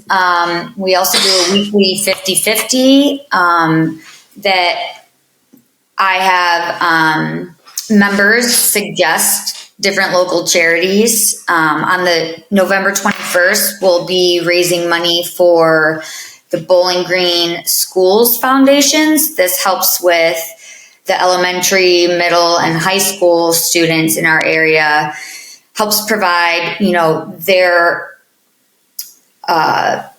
the school's ability to donate items. They do things like backpacks for those in need, similar to what we did at this past year's function. They provide resources, pizza parties, all these things that really keep the kids ready and willing to be in a school environment, having a good time and learning. So we're really excited about that one. That's November 21st. If that's the Sunday, I think. But we try to get input from our club members. So anybody out there that's looking for some money raised in the VG area, contact us. We love to help out and support. Absolutely. You know who to call. Yeah. That's right. And so more on the football side of things before we get into the actual team and how they're playing and those sort of things. We try and postpone this as much as we can this season. What are your thoughts on the stadium decision? I mean, obviously they've announced that they intend to move to Brook Park. I know there's some politicians up here trying to sue them, but that's not going to go anywhere. They're not leaving Cleveland. They're just moving to Brook Park. So what are your thoughts on this? I love that stadium. That was like what gave us our football team back, and it really was a big thing. But as a fan, we've all been to a game in December by the lake with the wind and the snow, and it's hard to watch games there, regardless of the football, because it's cold and it's, a wind tunnel. Anyone that's ever been to a game in the winter can attest to that. So I think the idea of a more covered, I would love a retractable dome, but having a cover really does provide a lot more options. I think it will help with attendance, people knowing they can go to this game regardless of what the weather ends up being, and be able to enjoy themselves and stay dry and watch the game. I think location, It's different. It'll be weird not having it by the rest of the Cleveland city life, stadium, the Cavs arena, all those places. But it's such a great area. And if you consider how many more things we'll be able to host at that stadium, whether it be concerts, fundraisers, stand-up comedians, games, other things, it really, I think, will end up being beneficial for Cleveland, having these options available that we didn't really have with our current stadium. Yeah, absolutely. And one of the things we noticed is the Browns, when they put out the renderings of the stadium, the new stadium, it was clearly geared toward, like, the one photo showed a pop concert, and it was Taylor Swift that they were saying they were trying to bring there. But they said it without saying it. And so, yeah, I mean, to your point, all of the events that they can bring in that they could never have before are phenomenal. Well, and I think to your point, too, just around business development, what this is going to ultimately lead to, I believe, is just like an urban sprawl towards that area. So you're just going to see more and more businesses, restaurants, hotels, bars, those sorts of things kind of pop up on the way to the new stadium. Yep. And so onto the team that we all love to root for. I think that's why I have such a bad cold. Is I went to the game and I watched him Sunday afternoon. And it made you sick. It really did. And I hate to say that, but that was the most interesting football game I've ever been to in all the wrong ways. So. This past Sunday, fan favorite Nick Chubb came back. So let's start out with the positive. How excited were you to see Nick Chubb return? Man, I've been waiting. It seems like for longer than he's been injured for him to come back, and I think first game back, he's got 22 run yards, 10-yard reception, and touchdown. For someone that was that injured for that long to come back in and step up like that is just a credit to his character that Browns fans, I think, all understand. He puts in the work, and it really feeds the fan base. He really knows what we want, knows what we like, and he just keeps chugging. He's the best. Yeah, I love Chubb. Yeah, it was. I said on our live show Sunday night, I said that was the loudest during player introductions. There's not that many people. Not everybody's ready to go in the stadium yet. Like everybody's still filing in. Get in their seats, those types of things. But that was the loudest I've ever heard a crowd during a player introduction. Everybody went nuts. Yeah, so I feel like he's. The city has kind of embraced him as like a representation of us, someone that wants to get in there, do the work, have some fun, but really focus on the winning. And his drive is just unbelievable. Yeah, for sure. And so on the flip side of that coin, a guy that has the fan base completely divided and went down in this one. What were your thoughts on Deshaun Watson and kind of how the crowd reacted when he went down with that injury? So I never want to see at least a professional athlete get injured in a season ending or career ending. It's tragic. And so the booing or the cheering at his injury was a little harsh, I think. I think it probably stems from just overwhelming frustration at how this year's gone with him and his performance. But again, it's pretty tacky to be cheering for anyone to get injured. But I feel like I'm looking at this like a positive. I feel like he was in the game, kept in the game because it was a principle type of thing. Like, we're paying you this money. You're supposed to be our quarterback. You need to be out there working, building this team. And I feel like fans never really saw him embrace that. They didn't really feel like he was going out there and giving his best and trying to win.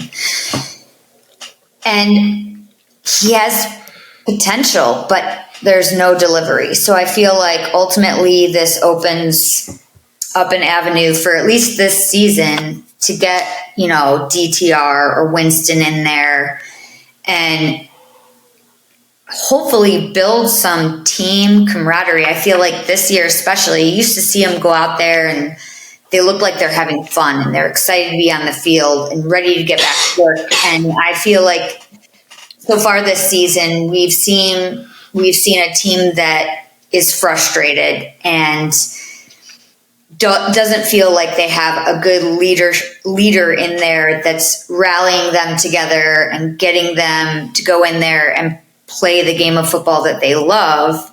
And I feel like at least the Browns always play the best when the team is like a cohesive, getting along, enjoying each other, valuing each other's contributions. And we haven't really seen that this year. So I'm excited. Hopefully we can, depending on DTR's injury, his finger, maybe we can get some consistency in there, even if it's not, Tom Brady level quarterbacking, somebody that can, bring this team together, give them things to catch on a consistent base, set them up the way that they're supposed to. So it's unfortunate that he's injured and out for the season.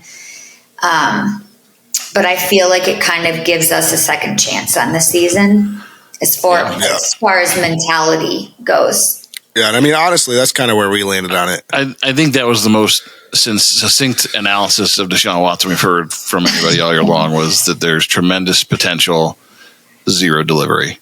Yeah. And that's it. I mean, that's the story on Deshaun Watson. Yep. Yeah. And I feel like Cleveland will rally behind someone that's struggling if they're making the effort and if they're building that team, and he just never gave that.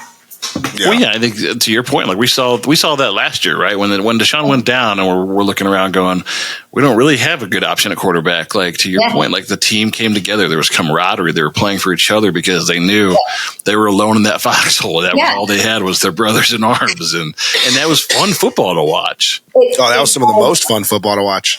Yeah. So Yeah, and so, kind of moving on to this week's game, but a follow-up to that question, and you mentioned DTR and Winston and kind of what's going on there. Who do you think is going to start between those two? Assuming DTR is healthy. Assuming DTR is healthy, I don't know. I'll say personally, on my fantasy football team, I've been starting Winston for the last 2 weeks. Just hoping that, yeah, I like that. He got me 10 points yesterday. See, there you go. See, I've been saying for the past 2 weeks on our show that I think this week I didn't have him, but 2 weeks prior to that, I had Jameis Winston as my player to watch, because if he got into the game, we had a chance. And right? Yeah. So. And I feel like I'm a big fan of DTR. I think it was the first year that we signed him, we had our Browns Packers event out there, and you got to see him on the field. And he's really talented, throws money passes, at least at practice, But I feel like either one of those two, when they step in, they have enough respect from their team that they're able to set things up. They're younger. I feel like they read the field different. And I feel like they fit our type of offense a little bit better than Watson has. I feel like we've been trying to work around Watson instead of finding a quarterback that fits our strengths and our abilities. And so I'm a big fan of DTR, and Winston, I feel like he goes in and he performs, So it sounds like you're okay with either one. Yeah. I'm okay with either one, I think. Fair enough. Yeah, and so one of the things, you mentioned, I just thought this was funny and I had to point it out, was You mentioned that either of these guys seem to be able to run the offense better than Deshaun Watson, even though in the offseason, that's what the Browns did, is they built this offense completely around Deshaun Watson's skill set and what he was supposed to be able to do. Yeah. So it's just interesting, and you're not wrong. And that's the problem. And to just go back to what you were saying before about a lot of potential, no delivery.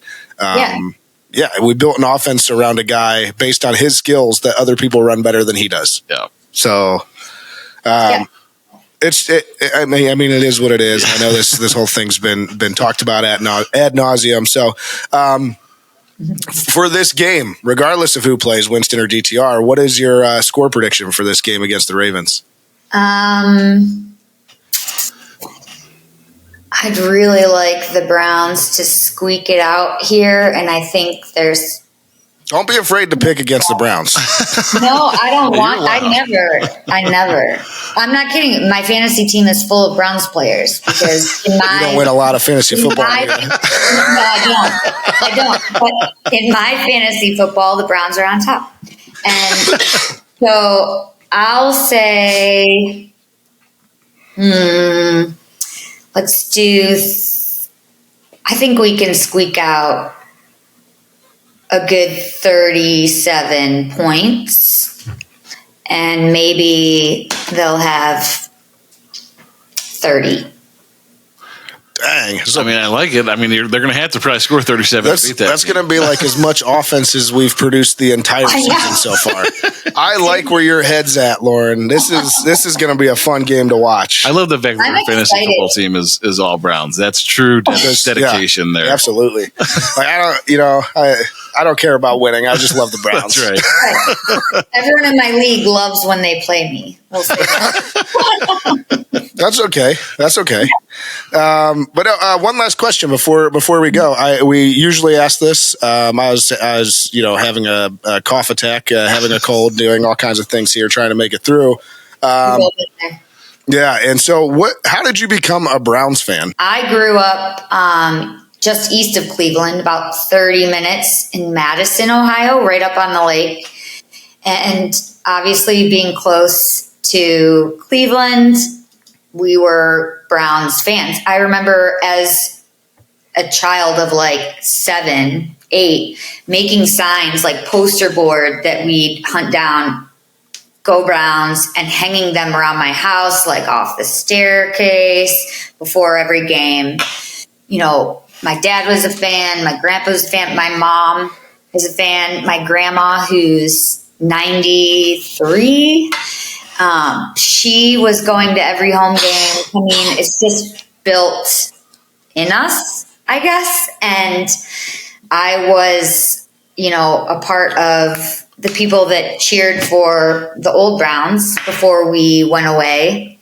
And so during that gone time, I didn't really watch football. And then as soon as they were back, I was back. And I don't think you can, it's very hard, as most Browns fans will admit, it's very hard to be a Browns fan, but it's also very hard not to be a Browns fan. Like, literally every year, I get this feeling like, I think we've got it. Like, we can do it this year. And we know exactly what you're talking about. Yeah, it makes us a unique breed of fans, I think, Yeah.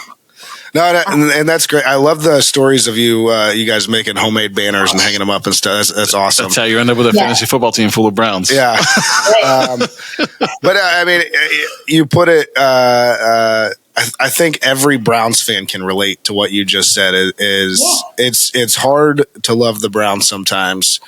But the minute you get it into your head that you want to root for somebody else, or you're like, I'm fed up with this, I want to try and go a different direction, maybe I'll pick a new team. Then you start looking at me like, but I hate that team because they're not the Browns. I hate that team because they're not the Browns. And then you come back to, well, I guess I'll just keep being a Browns fan. And it's like I love to love them, even though they break my heart so often. I think that's what's so unique about Browns fans is that it's really in the heart. Your head can be telling you that this is wrong. Yeah, but you're torturing yourself. But yeah, yeah, agreed.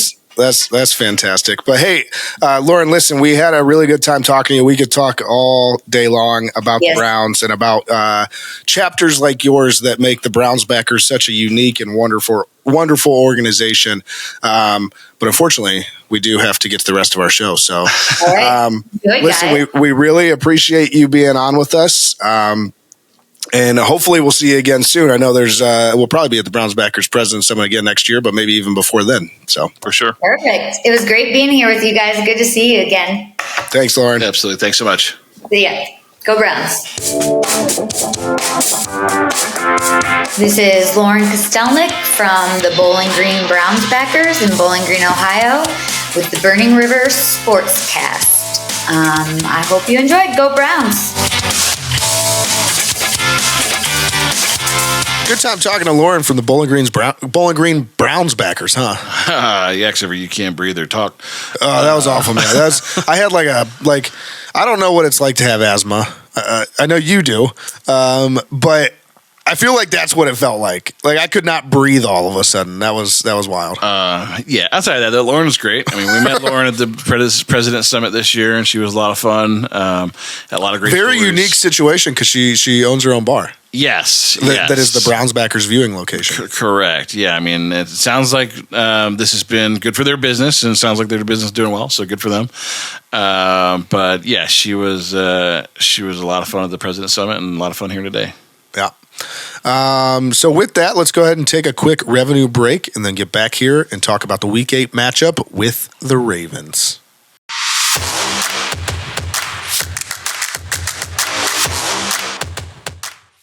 Towpath Distillery. Towpath Distillery, an award-winning craft distillery located in Akron, Ohio. Towpath Distillery focuses on high-quality spirits carefully made in small batches. Towpath's lineup includes an ultra-smooth, award-winning premium vodka, a small batch silver rum made from the highest grade molasses, an American craft gin made with 9 botanicals, and a blended straight bourbon made from corn and rye. Towpath Distillery, now available locally and in 46 states. Visit towpath-distillery.com to place your order online or find an OHLQ retailer near you. Towpath Distillery, handcrafted, award-winning, small batch, local, and family-owned.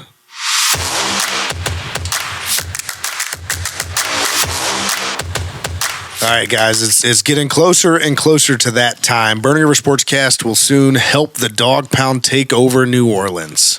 Yes. Oh, yeah. Can't wait. Are we excited? I'm a little scared because I just talked about a plane blowing up. Final destination. I don't think we should talk about it during this. Let's not think about it.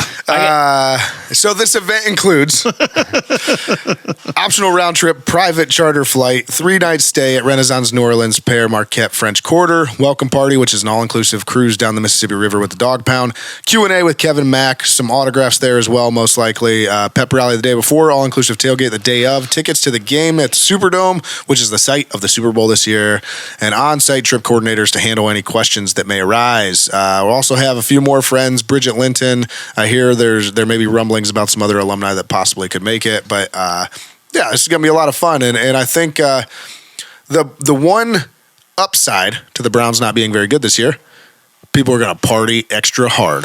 Oh, yeah, I plan to. Yeah, for sure. Because I don't want to be awake during a game. Yeah. Been doing some food research for our spare time. Oh, nice, I like that. Good. This is why we bring Bone. Oh, yeah. Nice. This is why we bring Bone. No, I don't have to do it. Yeah. Are you going to be like our boy T Wobbles? Yeah, you gotta carry me out of there. Yeah, nice. I like that. I mean, I'm not going to carry you. I'll just leave you there. I don't care. You better carry me. No, I won't. I gotta get back on that plane. Meh. We can leave you there. If you stayed in New Orleans, it'd probably be better for everybody. Hopefully there's food service in the hotel room. Because you're going to be dead. Room service. Yeah. But with that, let's get into the Week 7 preview brought to you by True Fan Travel.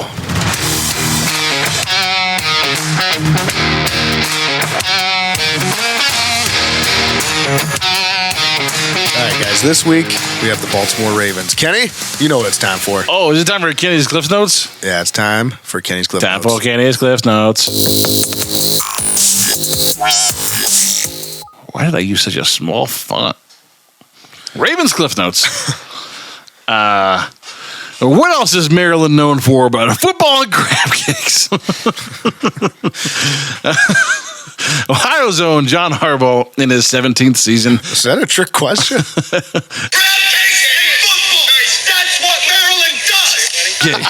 I get it now. I'm connecting it now. Over his head. Bad job out of me. Planes. Ohio's own John Harbaugh in his 17th season at the Ravens helm, making him the second longest tenured coach in the NFL, going 164-101 as a head coach. Is the only one longer than him, Mike Tomlin? Only one is Mike Tomlin. But in 2019, he was the NFL Coach of the Year and has led Baltimore to playoff berths in 11 of their 16 previous seasons. And that's a good percentage. In 2012, captured the franchise's second Super Bowl. Harbaugh's defense has allowed the NFL's fewest overall touchdowns, the fewest points per game, and the second fewest net yards per game under his leadership. That's his career, not just for one season. Wow. Oh, and they run the ball. The Ravens have rushed for an NFL high 16,668 yards since Lamar Jackson's rookie campaign in 2018. A familiar face at offensive coordinator in Todd Monken, who was with the Cleveland Browns during the 2019 campaign and produced Odell Beckham's last 1,000-yard season. Zachary Orr, former player forced to retire due to congenital neck and spine condition, is in his 8th year as an NFL head coach and his first as the Ravens DC. Lamar Jackson and Derrick Henry lead the nation's top rushing attack. Henry first and Lamar 15th. That's 15th out of all rushers, not quarterbacks. That's 15th in the whole league. They're pretty good. Lamar also, no slouch, ranks 9th in pass yards and has thrown 10 touchdowns to 2 interceptions on the season, which may have already changed tonight. Justice Hill is a speedy spell to King Henry, who is a gifted pass catcher. Zay Flowers and Rashad Bateman are underwhelming as a top threat as a receiver duo, but Lamar Jackson seems to elevate their gameplay by being decisive and accurate. Isaiah Likely has seemingly taken over as the top pass-catching tight end over Mark Andrews, and he is their third leading pass catcher on the seasons. But Mark Andrews has still been very active on the season, and both essentially are kind of overshadowed by the revolutionary rushing attack. But that being said, these may be the two best pass-catching tight ends in the NFL. Oh, and let's not forget Patrick Ricard, their fullback, who is one of the best in the league and also receives tough carries in short yardage and goal line sets. The Ravens overhauled their offensive line this offseason, moving on from 3 starters, bringing in younger players, bolstered by Tyler Linderbaum, a first-round pick in 2022, who's been a standout. Veteran utility man Patrick McCarry and Roger Rosengarten, second-round rookie making a name for himself at the position, and former first-round pick Ronnie Stanley is one of the best in the NFL left tackle. The defensive line is stout and veteran-laden. Despite the exodus of talent a year ago, there are still several high-impact players in this defensive lineup, including Roquan Smith, Kyle Van Noy, Adafe Owa, Marlon Humphrey, and Kyle Hamilton. Each of these guys has the ability to impact the game on their own. And one of the biggest and best legs in the NFL round out their special teams with Justin Tucker. Though at 10-13 on the year, it has some wondering if Father Time may be catching up to the historically reliable boot. Speaking of Justin Tucker, well, first of all, I have 2 things to say right now. One, say them. I like Kenny's Cliff Notes. It just runs for like 4 minutes. It gives me time to get my life right. I think I might start like building a like a tower of cards or something. Like while you're doing Kenny's Cliff Notes, by the time you're done, I'm like, look what I built. There you go. Yeah. Number 2, speaking of Justin Tucker, listen, we came out with shirts that said, they say, Dustin is greater than Justin. Those have aged quickly. Aged poorly. Do you guys think it's time to retire our shirts from our shop? Because he's definitely not better than Justin. No, I'll still take Dustin over Justin. Oh, you would? Yeah. He's our guy. He's our guy. Bone, you literally texted us this weekend and said on the show on Sunday, I don't love him anymore. Well, yeah, that's true. I said yeah, we I expect things from my kickers, and he's not. You remember we said your love with Dustin Hopkins is not a Jonas Brothers love. It's very superficial. Yeah, so yeah. I don't know. I guess we don't have to discontinue the shirts, but they just don't. They're not as good anymore. They don't sell well. He's not kicking field goals. He's not making them. He's not kicking game winners, which he hasn't had opportunities to. So not making extra points. He's not making extra points. Just the basic things that kickers do. Do you think it's because he sits on the sideline so long that he's just cold? He's just like, I don't know. I think they got issues with just the package. I think with Charlie Hewitt being out, I think they really miss him. I mean, that guy played in like 7,000 straight games as a long snapper before he got hurt. So and we hadn't had an issue in years. Yeah. That's fair. I don't know. I had to talk about those things. But anyways, that'll take us to Ronnie Jam's matchups that matter.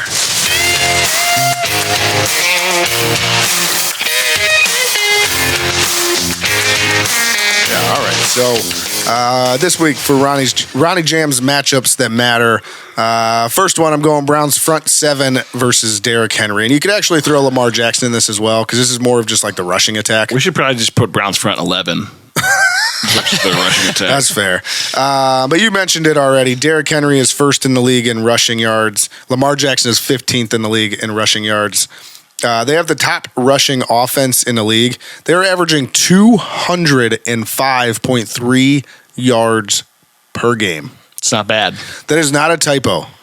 I said that correctly. 205.3 yards per game. They average more rushing yards per game than Deshaun Watson has ever thrown for as a Cleveland Brown. Not ever, but like this year. Yeah, this year. Yeah. That's a true statement. I mean, I would almost say ever. How many Deshaun Watson games went over 200 yards? Not many. Not many. Can't be very many. No. He definitely never threw for 300 yards. No. And they also have 10 touchdowns on the season. So not bad. To start, I'm not saying you're going to contain them, because you're not. They're going to the Ravens, and I'll be honest, I'm willing to venture the Ravens are going to feast on the Browns defense. But if the Browns have any chance in this, they're going to have to slow down that rush defense, or that rush offense, just a little bit. So just a little. So that's a matchup that matters. The next one here, our backup QB, whoever that ends up being, whoever the starter ends up being, I should say, they're the backup as of this moment until the starter is announced. How they do against the Ravens secondary. So even though they are first in the league in everything rushing, the Ravens secondary on the other side of the ball, they rank 31st against the pass. Now, I say the backup quarterback, whoever ends up starting this game, because the Ravens also rank number 1 against the rush. And they're only giving up 59 yards per game on the ground. Wow. Again, not a typo. You heard that correctly. They are giving up 59 yards per game. Nick Chubb will have at least 82 on the ground. I like that. But with that being said, I envision the Browns having to pass a lot regardless of who's at quarterback. Sure. And so that is a place. That's probably why the Ravens rank 31st against the pass, is because every team is trying to catch up to them. True. Give up a lot of garbage time yards. But yeah, so that's the other matchup that matters. In summary here, the Ravens, they're 4-2, potentially will be 5-2 or 4-3 by the time as of right now, if we're watching the game, they'll be 5-2 coming into this one, coming off a big Monday Night Football matchup with the Buccaneers. This team's very good. Their offense is literally the opposite of ours. It's a well-oiled machine. They score seemingly at will. And I'm not sure that the Browns can put up much of a fight, to be honest with you. I don't want to beat around the bush. That's just what it is. It is, And the Browns, yeah, we suck. We aren't good. And the Browns come into this thing with a 1-6 record. Their season's basically over. They're coming off a devastating loss against the Bengals, and it was one of the worst feeling losses that I can remember. And the Cowboys game was 7 weeks ago. The Giants game was 5 weeks ago. The Raiders game was 4 weeks ago. The Commanders game was 3 weeks ago. The Eagles game was 2 weeks ago. Browns fans are fucking superhuman. Like, how are we all still here? They just continue to play poorly everywhere, on and off the field. Passing, rushing, blocking, defense, coaching, you name it. They don't do it well. They don't do anything that would help them win a football game. And they are by far the worst team in the league right now. And so now the easy part of your schedule is over. I put air quotes because the easy part of your schedule is the Cleveland Browns. But the easy part of your schedule is over. And you're going to be playing a bunch of real football teams starting this week with the Ravens. And again, they are very, very good. Yeah, I mean, just think about that for a second, is that we just played our first division game. So we got the Ravens twice, the Steelers twice and the Bengals one more time. Yeah. And the Bengals aren't good. And No, they're not beat us. good, but they still beat us. Yeah, and so this is all that to say that it's going to be a long day. Buckle up, Browns fans, because I named off all these painful losses that we've had the last several weeks. It's not going to go well. It's not going to be good. Kenny, you got betting info for us? Yeah, unfortunately. The Ravens enter Cleveland Browns Stadium is a 9.5 point favorite. Holy hell. That's got to be approaching some sort of record. Over under on a game is 42.5. That's also low. Take the over. The Ravens will get it by themselves. Yeah, that's true. I don't think they'll get it by themselves, but they'll be close. They'll be darn close. I guess that's kind of where the over-under comes from. They don't expect the Browns to score anything. Yeah, the Ravens score 38, we score 3. Yeah. Fair. That's the under. And so that'll take us to player to watch. Kenny, who's your player to watch this week? My player to watch is whoever's going to play quarterback for the Cleveland Browns. I don't know who it's going to be, but it's going to be somebody. and if the Browns have any chance to win, any chance to right the ship, it's going to be because whoever is playing quarterback provides some kind of spark that we haven't seen yet this year and turns this team around single-handedly. Nick Chubb being back is going to help things, but at the end of the day, like to beat a team like Baltimore, you're going to have to score a bunch of points. And if the quarterback doesn't throw for 300 yards and 3 touchdowns, you're probably just not going to be there. No. Bone, who you got? What do you do against Lamar? I don't know. So I'll say Myles Garrett. Hopefully he can contain him. I mean, you'd say the same about Zidere Smith or JOK, or are they going to have a quarterback spy, whatever it is. But I'll stick with Myles. Myles Garrett, it's been a few weeks since we've had a sack. So Yeah, it'd be nice. Yeah. Bring down Lamar a couple times. I mean, he's going to be running around, so there's going to be opportunity to get there. And are you going to be athletic enough to do it? Yeah. Myles is unfortunately fading into this, like he's the best analytics football player on the planet. He wins his matchup 100% of the time. But at the end of the day, he hasn't impacted the game in 3 weeks. Yeah. I agree. I think it's completely fair. Yeah. Yep. My player to watch here, Nick Chubb, once again. Just because we talked about his adrenaline was high in this game, and it seemed like his patience and things like that weren't there because he was just trying to make the big play. He was pressing a little bit. I want to see Nick Chubb after he's had a full week of practice. I mean, he's had plenty of weeks of practice, but I mean a full week of practice, preparing for a game. He's got all the jitters out. He's just kind of ready to go. I'm sure that even with the limited carries that he got last week, he's got a lot more confidence in that knee. He was hit several times. He actually had some big hits delivered to him. In terms of what we usually see Nick Chubb absorb. That's going to be one of the big questions, right? Is Nick Chubb was one of the best in the NFL at yards after contact. And is he able to maintain that? Does he have the confidence to still be that back? Yeah, and so I have Nick Chubb just because the season's shot. At this point, I want to see is Nick Chubb going to be able to return to Nick Chubb? And so I'm going to be watching him closely. And even if he doesn't have the biggest game, because they do have the best rush defense and our offensive line is ass, I just want to see kind of how he plays and how he looks more than anything. So you're sexually attracted to him. Sure. You want to see how he looks. Yep. You like him that way. He's good. You like him. You want to marry him. If you like him so much, why don't you marry him? That's right. That's what I'm saying. I don't know. Maybe. Give me a call, Nick Chubb. But with that, I want to do another interview, Kenny. I'm in. Who are we talking to next? We're going to be talking to a friend of the show. It's a surprise. I'll tell you in just a minute. Oh, okay.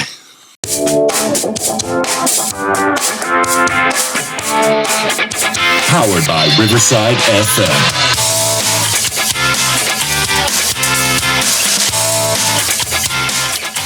All right, so before we go any further in the show, I want to bring on a very special guest. This interview is going to be part of the Dawg Talk interview series. Originally, we planned to use that series for people who are covering the Browns.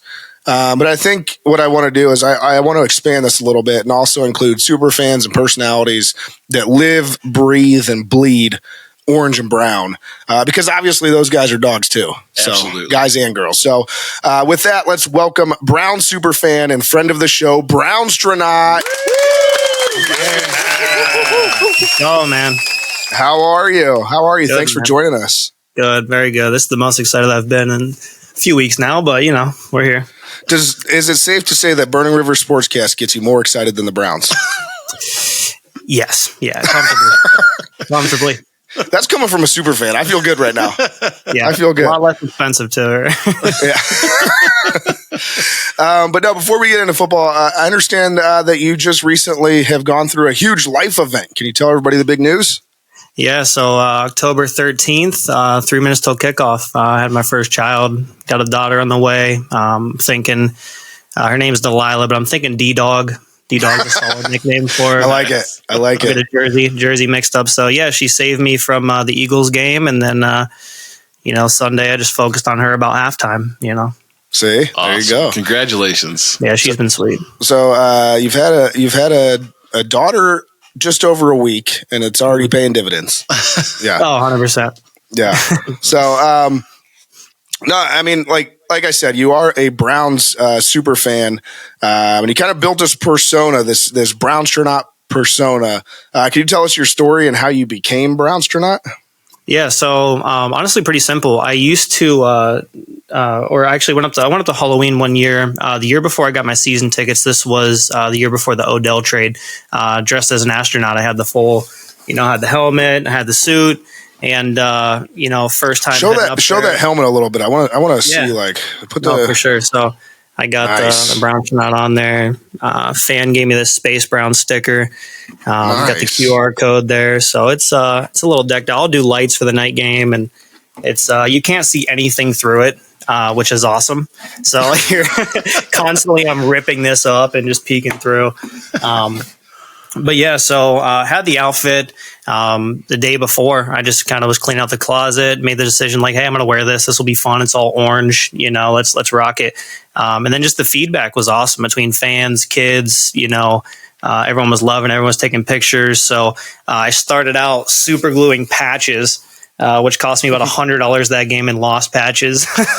So, I was working on a jean jacket, so I had a bunch of patches left over. So put the suit on, build it. And it's just kind of grown from there, just meeting awesome people and, just getting into, the super fan persona has just been awesome. There's a lot of cool people in the space. Yeah, and so I mean, obviously, I've seen you at games. I've seen you on the jumbotron. Tell us a little bit about that. Like, how'd you manage to get on the jumbotron? Like, obviously, around the stadium, they'll probably pan to you occasionally, but I'm talking. This was like for promotional videos that they put on at the beginning of the game to get everybody pumped up. How'd you make it onto one of those?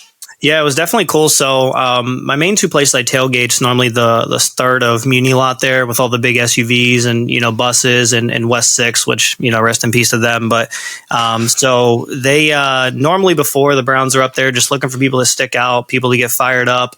And just, again, right place, right time. A couple of the camera guys know me from just previous photos and, videos along the line. So a few adult beverages in, I was pretty fired up and, beat on my chest a little bit, beat on my head, and, made it on the jumbotron. Nice. I like that. Just a Browns fan being a Browns fan and that's it, man. And out there doing his thing. So, no, that's awesome. And, where does one find an orange astronaut costume? Yeah, you say it like it's a normal thing. I thought they were white. It's Google. I mean, you can find this exact helmet, the outfit. I mean, it's just, just customizing and personalizing and finding those patches from different companies, different people have reached out to me and sent me some, or, like Ilthy. I followed Ilthy for forever. Now I got their patch on here and, they reached out, shot me some patches and stickers and just little care packages here and there. So just representing the people that I like and, That's awesome. Well, I can get a patch for you if you'd like. I'll shoot it my way, dude.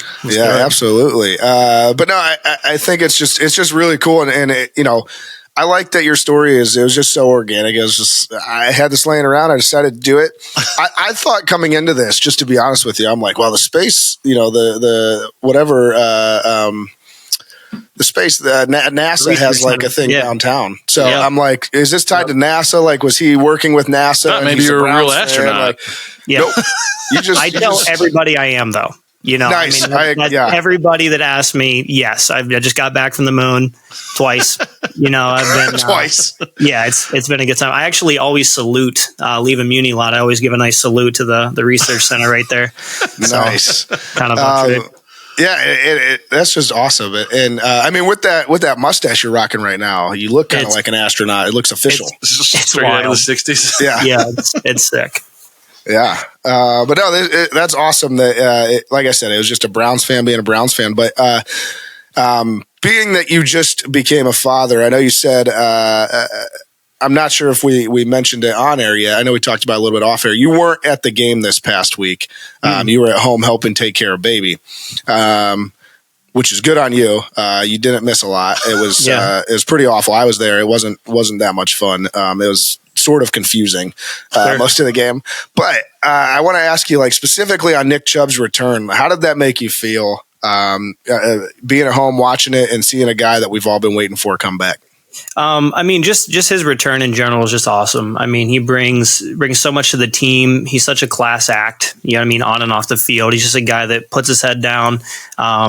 He's starting to open up a little more, which is cool with his new article out. And he just seems to be, I don't want to say a full leadership role, but just opening up and letting people in. He's been through, 2 different knee injuries, and I think it's changed him, and it, just got him ready for the season and mentally right, which is just awesome. It's sad our O-line is where it's at. I mean, they played a little better Sunday, but he's the guy to get it done. He's the guy to bring the energy, and if anyone's going to do it, I'm hoping he's comeback player of the year, honestly.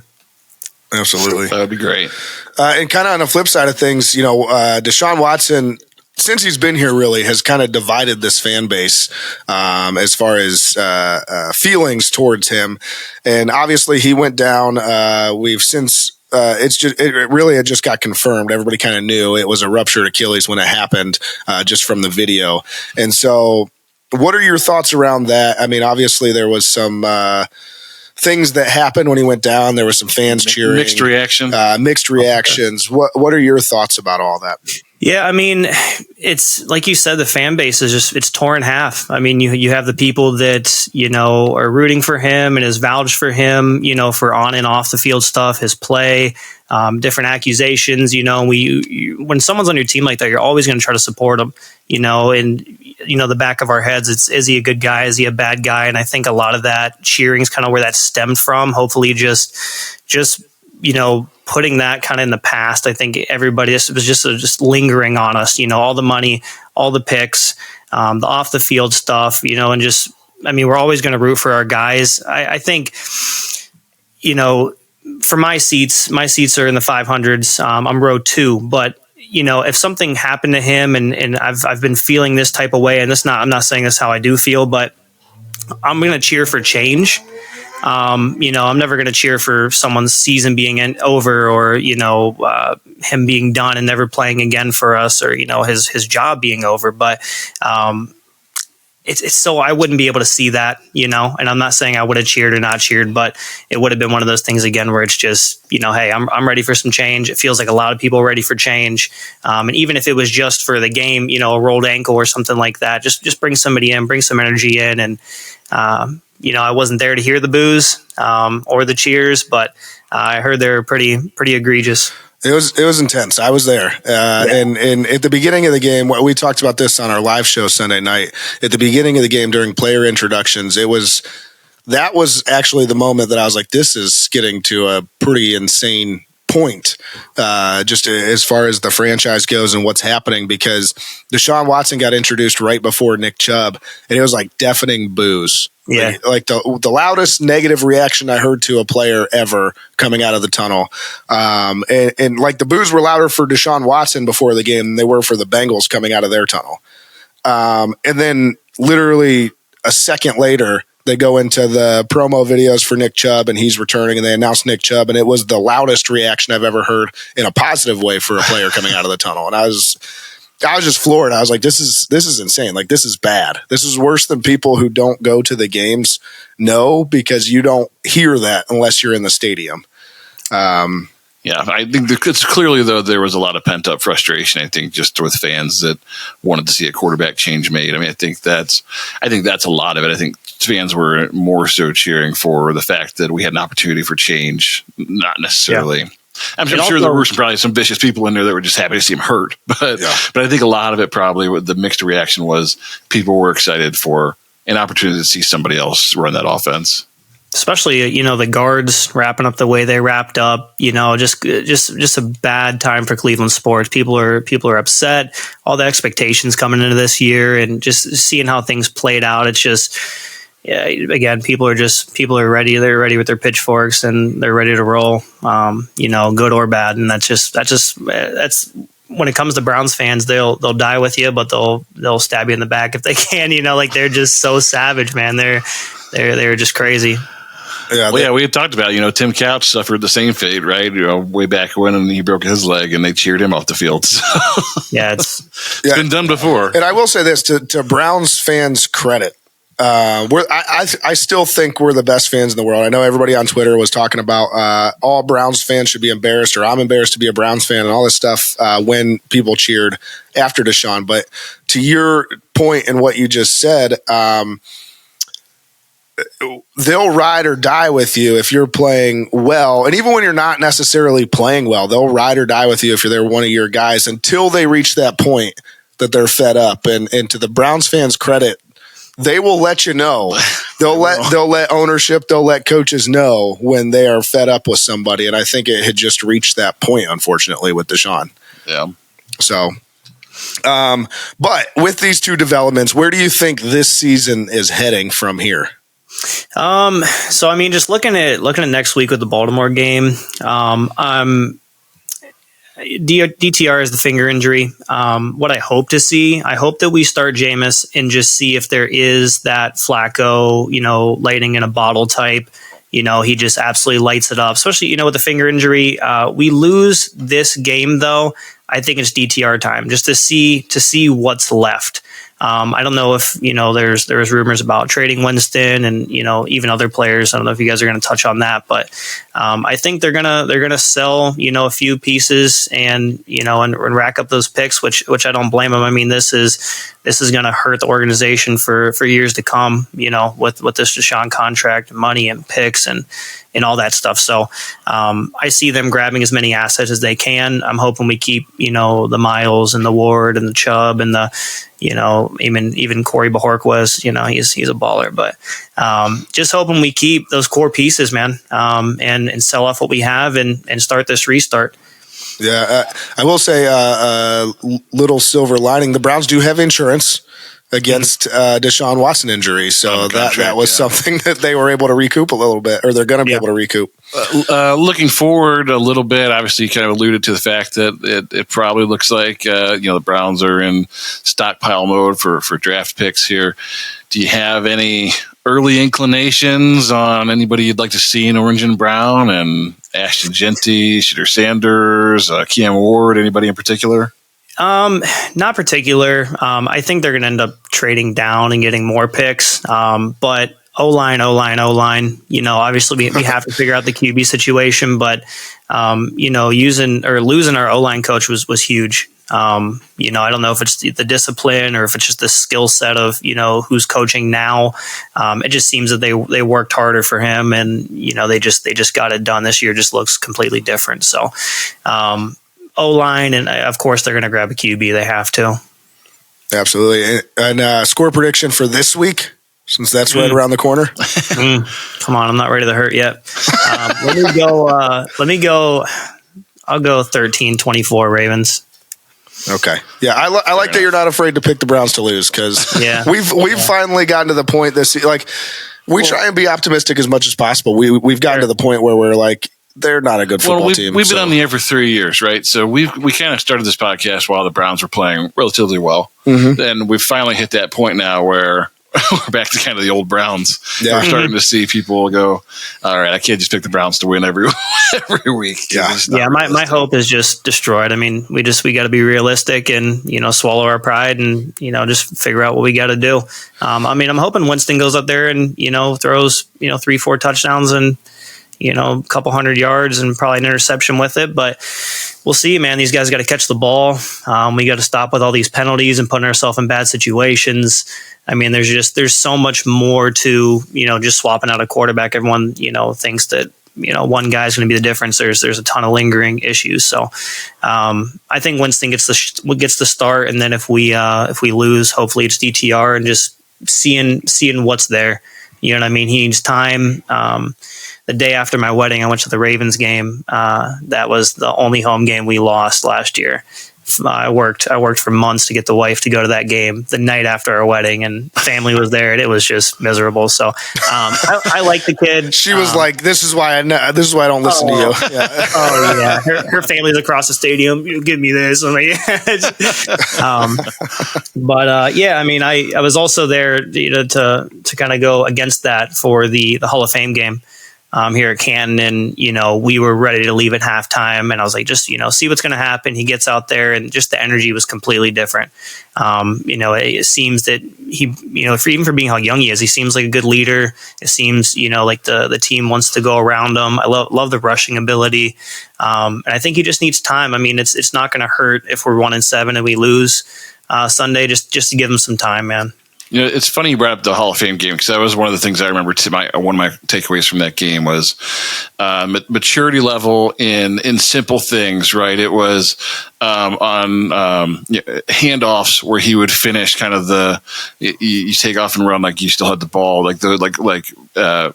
going through with your fakes and things. Like those are things you don't often see a rookie on day one have, and I felt like he just showed a very high level of maturity out the gate, because he was doing all the little things. When a guy fumbled near the goal line, picked him up, was like, "Hey, I got you."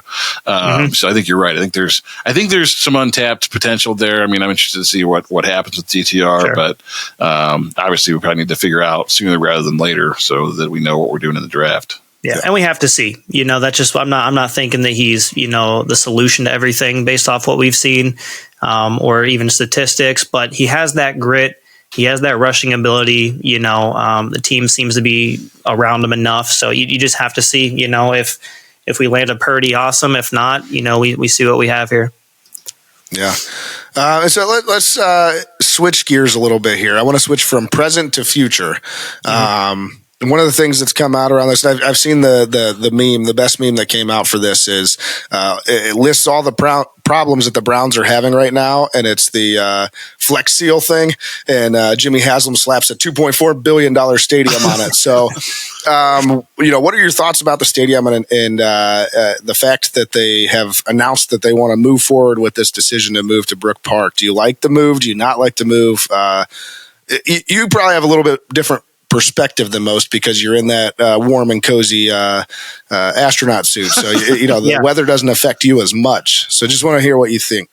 So I mean, so many pros and cons. Let's talk about week 1 or 2 when it's 90 degrees and I'm in this sweatsuit. I mean, a dome evens it out.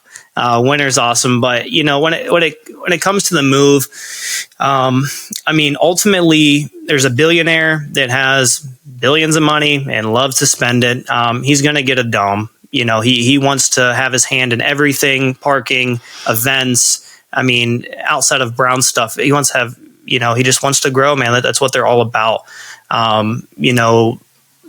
Losing Muni Lot and, losing that breeze off the lake, the flyovers, that's going to be such a heartbreak for me.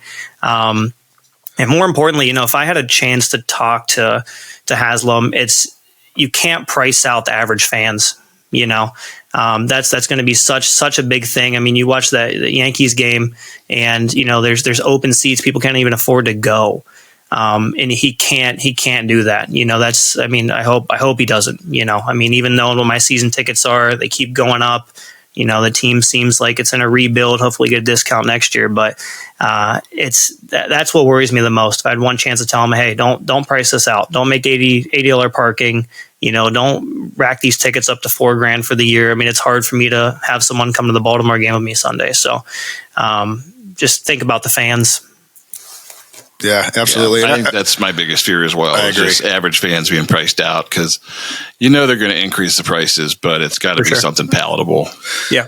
Yeah, and not that this makes you feel any better, because you're still losing the Muni Lot at the end of the day, but the Muni Lot was part of the redevelopment of the lakefront plans. So the rumor was, even if they stayed on the lake, the Muni lot was actually going to get absorbed by those plans and be gone anyways. Nice. So, I mean, not that it makes you feel better, but we were all losing the Muni lot anyways. So it just kind of, to me, that portion of it was just kind of, it's going to suck regardless. Yeah. I just wonder, how, quote unquote corporate it will get. I mean, look at West 6 getting shut down, and, Pumpkinhead's had that going for 10, 15 years, you know what I mean? And they're already, the police are shutting that down. And, Muni lot is truly savage. I mean, you can get away and do a lot of crazy things there. So I think, under Haslam security, whatever, his name is going to be on everything. So I just worry they're going to really lock it down and not give us that wild freedom that we love as Browns fans. Although maybe this paves the way for Brownstronaut tailgate. I mean, that's the goal, man. That's the goal. Well, I was going to say, I actually think with the new stadium, I think kind of the route that I envision this taking, and I don't have any, this isn't like I've heard things or anything. I don't know anybody, but what I see them doing is actually making one of the closer lots to the stadium the quote-unquote Muni lot. It's going to have to be, yeah. Yeah, and they're going to make that happen and invite people like yourself, like the Muni lot Browns backers, invite those groups in, and then maybe give West 6 tailgate, give them their own parking lot on the other side of the stadium or whatever it is to do their own thing. 'Cause I know the size of theirs, it's hard to have that in the Muni lot itself. So Are you talking about being involved in the community and asking community leaders for input? Because that sounds crazy talk. I mean, that's how I envision it going. But I'm not a billionaire. I don't know what billionaires do. I don't know what billionaires do. Yeah. But no. So I mean, overall, though, were you for the move or against the move? I guess is the question. I'm excited to see something new. Especially, I mean, this is rebuild time. Unless we land something crazy and, we can help Miles and Chubb and, Ward, these guys finishing up their careers and, do something cool for them. But I think it's rebuild time. A dome, the older I get, feels pretty cool. Just entering, something that can host a Super Bowl, something that can host, giant concerts and, not have to worry about weather. I mean, I'm still split, but if I had to make a decision, it's time for something new. Well, and you've got a young daughter now, so I was gonna say, think about how easy it'll be to go to Taylor Swift. Yeah, D-Dog will want to go see Taylor Swift, and if she's going to a Browns game in December, she's going to want it to be inside. So, no, listen. One final question for you that I have. We had Pumpkinhead on last week talking about the West 6 tailgate getting shut down. Obviously, another Browns super fan. We're working on getting that back. I mean, I think Burning River Sportscast personally might bring back the West 6 tailgate. We might make it happen, but no, we're working on getting that reinstated, and hopefully he's able to continue tailgating later this season. But again, another Brown super fan. You're a Brown super fan. Do you guys have like a Brown super fan convention where you all meet up in costume and like hang out and like do cool things? The bone lady. Yeah, they need to get us Macho Fan. Get us all together. It would be awesome, especially with the new plans, it'd be sweet to have us up front and, people can come take pictures and, maybe do some donation work and, things along that line would be awesome. But no, I mean, Gus himself, he's been awesome. I bounce back between there, Muni lot, depending on the weather. So, it'd be nice to get us all together and get things rocking. It'd be like the Browns Avengers. Yeah.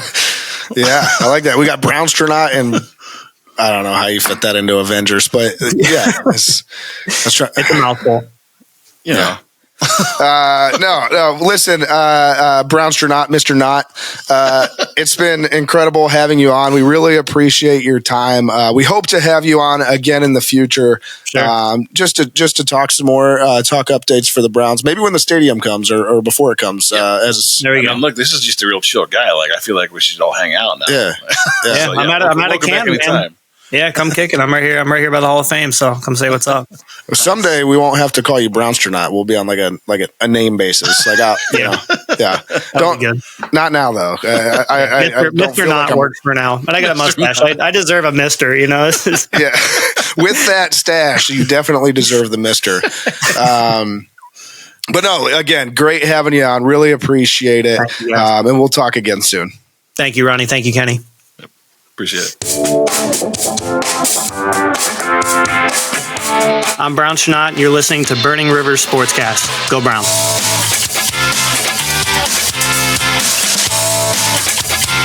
Man, a good time talking to Brownstronaut, huh? Brownstronaut was cool. Very down to earth, very just chill dude, just hanging out in his black lights and being an astronaut. Yeah. I just like that it was literally just, I'm going to put this on one day. Great mustache. Oh. Top notch. Yeah, absolutely.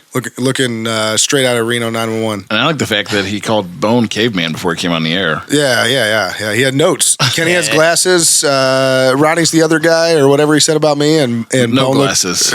Glasses, no glasses, caveman. Yeah. For Bone. Yeah, I really appreciated that.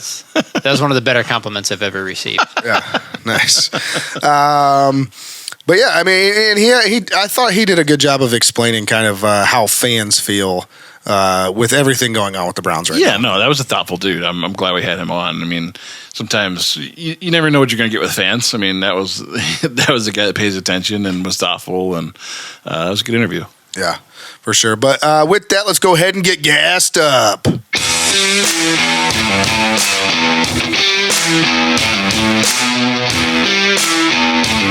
It's that time again, boys. It's time to get gassed up. It's time to get gassed up right now. I got a shit so bad. Oh? He is gassed up. All right. Well, I guess we'll start with you so you can get out of here. Kenny, what's getting you gassed up? Oh, we're going with me first? I wasn't kidding. Okay. I'll tell you what's got me gassed up this week. You ever had a Hot Pocket? Yeah, they're so fucking hot. They just burn the roof of your mouth so bad. That's true, too. Hot Pocket has been a favorite snack of mine since I was little. It was one of those things, like the first food you kind of learn how to cook as a young adolescent. Like you get off the bus and you can throw it in the microwave, pop it in 2 minutes. You have a snack. I'm over here laughing at myself because I'm just. You're so funny. No, I'm just mixing up jingles in my head. I was like, Hot Pocket down on the farm. That's not how it goes. No. Anyways, Hot Pockets got me gassed up because my wife recently bought me some Hot Pockets. So nice wife. I would have something to eat during the day. I haven't had a Hot Pocket since I don't know when. For quick lunches. And God, I got to tell you, like Hot Pocket, you're doing too much, man. I don't know if you've had a Hot Pocket recently, but the crust. You're doing too much, bro. The crust on a Hot Pocket today is not the crust I grew up with. You know, it just used to be like a crepey, buttery crust, and you just let the inside speak for itself. Nowadays, these Hot Pockets it's like a fucking Subway bread. It's got herbs and spices. They're trying to church this thing up and gourmet it out. I'm like, you're a Hot Pocket. Be a Hot Pocket. Just be a Hot Pocket. I don't need herbs and spices in my Hot Pocket. I want something I can throw in a microwave for 2 minutes. It comes out piping hot, burns the fuck out of my mouth, and tastes remotely like a piece of pizza. Like, that's it. I don't expect anything more out of a Hot Pocket. I don't need you to be gourmet. I'm not making you for dinner when the friends come over. I need a quick snack that tastes kind of like what's on the box. Yeah. That's it. Yeah, that is the funniest description of a Hot Pocket I ever heard. It just tastes kind of like what's on the box. Yeah, like but I mean, it's 100% true. It doesn't gotta taste actually like a cheeseburger or pizza, but like if you get close, I can see where you're going. I give you points for that. Yeah, but I don't need you to church it up with all these extra spices and herbs. Like you're a Hot Pocket, just be a Hot Pocket. Man, I was so gassed up about this. Sounds like it. It just pissed me off because I was like, what happened to the good old days of just Hot Pocket? Just the bread on the outside tastes like nothing. I get some cheese and some sauce in the middle, and I'm like, that almost tastes like pizza. Delicious. That's it. That's what I'm gassed up. You're pretty gassed up, Bone. You got anything for us? All right. Well, before we started the segment, I didn't have one, but I've been sitting here thinking. And so before I came over, I was kind of watching my girls. My wife worked a little bit later, and this week they're not allowed to get on and play games with their friends this week. They get on calls with their friends and they do like these role plays and stuff. I don't know. They're young girls and they have a good time and they're interacting with their friends and it's safe. They're only allowed to talk to them and blah, blah, blah. But there's been some issues. So we're like, you guys aren't doing that this week. All right. So, and there's this old iPhone that we have that they use to speak to these said girls, and there was like 1,000 messages coming through, and I'm just listening to this iPhone ding, ding, ding, and I couldn't figure out how to turn the thing off, and I was going crazy, and my iPhone's stupid, and I had my first iPhone. I've had it for about a year, and it's a hand-me-down, and it's old, and the silent feature on it, you can't put it on vibrate, and it pisses me off. And the only way you can put it to silent is if you turn the whole thing off. And I hate it. And I may not know what I'm doing or what, but it should be simpler than this. It's definitely I just can't hit the button on the side, the down toggle to turn the phone off. It's all the way on silent, and yet it's still dings, dings, dings. Unless I individually go into that conversation and turn it off, I just can't make it vibrate. On its own. Bone got boomered by an iPhone.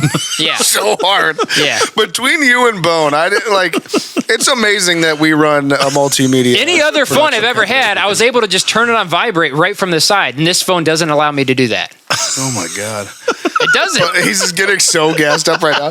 I hope you put the video just of his face. Like that last sentence, he was just so furious. Ding, ding, ding. That would get me gassed up. Maybe it's that noise that everybody has and I have it. Have you start texting me? You're in a room of 3 or 10 people and you hear that ding. Everybody checks their phone because it's all the same ringtone. Stupid. And I have it. I should change that. Oh my God. My jaw hurts. I don't even know how to follow that up. Oh God. I'm glad I came up with something because I had nothing literally like a minute ago. So. You came up with a good one. Yeah. Listen, guys, what's getting me gassed up? Originally, I had Browns fans on here because they're all just fighting with each other again. It's pissing me off. But I'm going to lay off of that one because I've done Browns fans, I think, like 3 times already.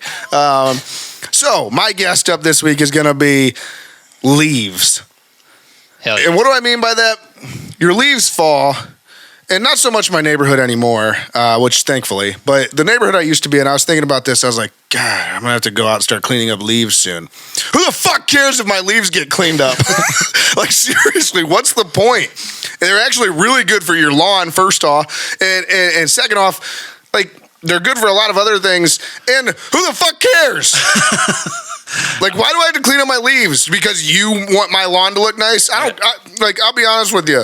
I used to be really meticulous about how my lawn looked. Like, I wanted it to be perfect all the time. I don't give a shit now. I have a kid. I don't have time for that. Yeah. So I'm just like, it just doesn't matter to me. So I'm just like, I don't care that you think my lawn looks bad. Like, go stand in your own lawn. Shut the fuck up.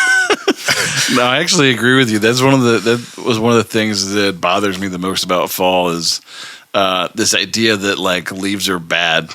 Like, yeah, they're not. They're not. They're good. They're actually good for the ecosystem of your yard. There's a ton of insects that kill things like mosquitoes and other things that they nest in there, and you need them for the ecosystem to keep fucking going. They're good for your grass. They're fertilizer. There's tons of nitrogen in them. Shut the fuck up with your clean lawn and get that. No. Do you grind them up with your lawnmower, or do you just leave them? I just leave them. Yeah, so I just mow over them. Sure. And once I'm done mowing for the year because the grass ain't growing no more, guess what? There's leaves sit there. And you know when they get cleaned up is whatever's left over in the spring is Sure. I just get them at that. Yeah, you just mow over them and they turn into mulch. And They guess turn what? into grass. The grass turns fucking fantastic. I struggle with this because my neighbor will be like, he'll make comments like, "Oh yeah, all your leaves blowing to my yard," and this and that. And he literally says something daily cleaning up leaves. You should tell him that he should smoke some weed. And stop giving a shit. Like, why are you so upset about leaves? I'm a big fan of them blowing out of my yard, so I like that to happen. You should turn into the guy that blows leaves into his yard with your leaf blower. He's too helpful of a neighbor. I couldn't do that. Like Mike Ditka and kicking and screaming like, I got 30 minutes and I got to get these leaves into his yard. Wave goodbye to juice box. Yeah. I just don't understand where that came from. Like, where did this idea come from that we have to get rid of the leaf? Like, in nature, in the wilderness, deciduous trees shed their leaves in the fall. They feed Guess the what ground you don't see feed the ground all winter summer long? Leaves, because they fucking disappeared. Right. Like, it's part of the natural cycle of light. Like, we always do this thing, like, you can't just eradicate all the mosquitoes because then the bats wouldn't have anything to eat. Like, your lawn eats the leaves. Yeah. It just pisses me off. I was kind of in the same boat as Bone. I was gonna go with something else, and then I realized I haven't talked about leaves before. Leaves really pissing me off. Just all these people, and all the people that talk about clearing your leaves seem to be so high and mighty, like, oh, you didn't clean up your leaves. I got no leaves in my yard. Do you have no pride? Like, shut the fuck up. I'd rather engage my kid and teach him everything in the world that he needs to know. Yeah, instead of cleaning up leaves. Like, good job, deadbeat dad, cleaning up leaves. It's like a dark turn. Oh, sorry. Take your kid outside and throw a football into leaves. Yeah, shut up. Anyways, that'll take us to King of the North.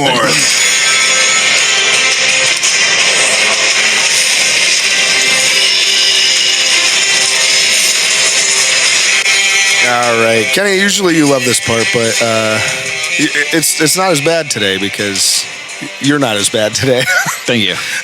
In case anyone doesn't know by now, this is our year-long AFC North Pick'em competition. At the end of the season, whoever comes in last place gets punished. In the preseason last year, Kenny had a gross of eggs thrown at him by fans in the Muni lot. We're still going to do this. In the preseason this year, Kenny had his entire head of hair and beard shaved clean off. Still doing it. How did it feel? Both of those things, how'd they feel? They were fun. Can you just give us one sentence that sums them up? They suck. All right.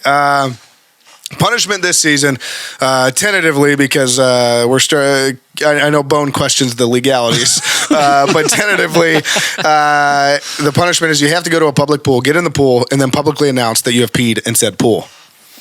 And so, Kenny, are you excited to do this again? As of this week, I'm not doing it. You are. That's true, but the Ravens are currently up 34-10. That would be next week. You can talk to me then. Okay. At this point, I am not looking forward to this. At this point, Ronnie is being in the pool. Yeah, so I want to remind everybody before we get started that Bone is the reigning, defending King of the North. Kenny, you're still a clown. You're a clown until you're not a clown anymore. You're in last place. You're still a clown. I've never lost. I hold both. I've never lost. I hold both tiebreakers. I've never lost. Let's remind everybody of the current record after week 7. Bone 14-11 up top. And just a few games behind him. Kenny and I are tied, but Kenny does hold the tiebreaker. I'll give that to you. And so we're both tiebreakers. We're at 12-13, and Kenny is technically in second place, and I am in last. But that'll change here soon.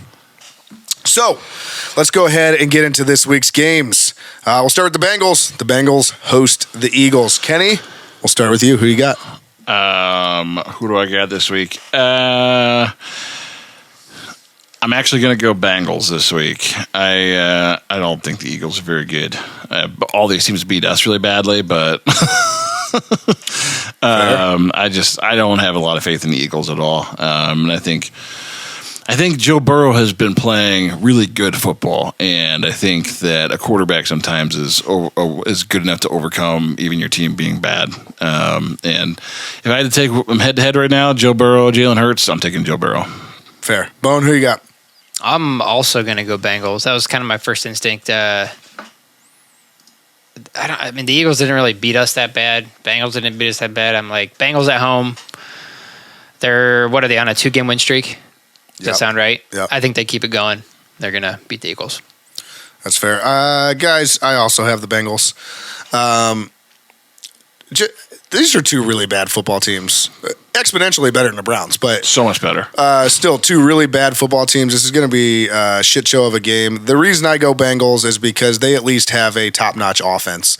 Although they did struggle to score against the Browns for some reason, but they do have a good offense, and I think that wins the game. Simple enough. Yeah. Next up here, Steelers host the Giants. I will go ahead and pick first. I got the Steelers at home. Giants are ass. Agreed, Giants are ass. I guess Kenny will go next. Oh, I'll go next. Yeah. Agreed, Giants are ass. Steelers at home on Monday Night Football. They're not going to lose this game. Bone? Steelers. Everything you guys said made a lot of sense to me. We spoke to him. We swung him. We were very convincing. Russell will be back for week 2, and he's going to dominate on Monday Night Football. Yeah, I like that. I don't like that, actually. Russell's washed. If there was any reason to pick against them. Comeback player of the year from being a bad player. Yeah. Is that a real rule? Yeah, he's trash. Yeah, benched last year. And then finally, Browns stay home and host the Ravens. And by Browns stay home, I mean they're probably actually going to stay home. And the Ravens will just be in their building. And so Playing against Dare. Yeah, I'll go ahead and pick first. I got the Ravens winning this one handily, 30-13. I don't need to explain it. You guys know. Yeah. Bone, who you got? All right. Jameis is going to be the starting quarterback. That's my prediction. So, the Browns are still going to lose, but they are going to score over 20 points this week. So I got Ravens 37, Browns 24. God damn, we got them putting up so much points on us. What'd you have for the Browns? 24. 24.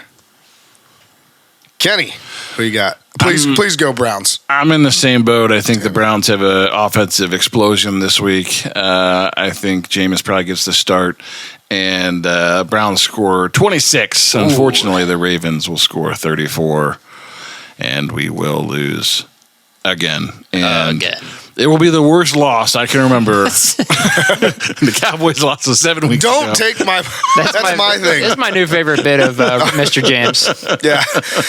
So let me remind everybody to call the Burning River Sportscast Hot Take Hotline. Don't forget to call, leave your hot takes on the Hot Take Hotline. Remember, these are hot takes. We want hot takes. We want hot takes. We want hot takes. 330-227-8080. 330-227-8080. 330-227-8080. 330-227-8080. Call now. Operators not standing by. We want to put you on the air. And don't forget to check out our gear, www.thetapandmedia.com/shop. And that'll do it for us. What can we expect next week, Kenny? What can we expect next week? Yeah, that's what I asked. We will be live on Sunday night. Live on Sunday. Nice.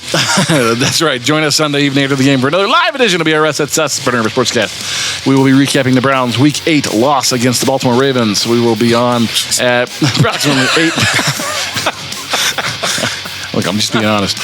We'll be on at approximately 8 p.m. We say that every week, and it's usually about 8:15 because we just have a hard time with technology. We got Bone over here, can't figure out his phone. We can't figure out YouTube and Facebook integrations, but we will be on. Just we can't promise you exactly when. So please join us exactly then. Again, Sunday. And then next Thursday, we'll be back to preview the Week 9 game against the San Diego Chargers, along with another Browns backer interview. We will have our good friends in San Diego. I think that's Spanish for whale's vagina. Yeah. The San Diego Browns backers. And an old wooden ship. We will have friend of the show, our defensive correspondent, John Hughes, back to unravel and demystify all the issues going on with the Cleveland Browns.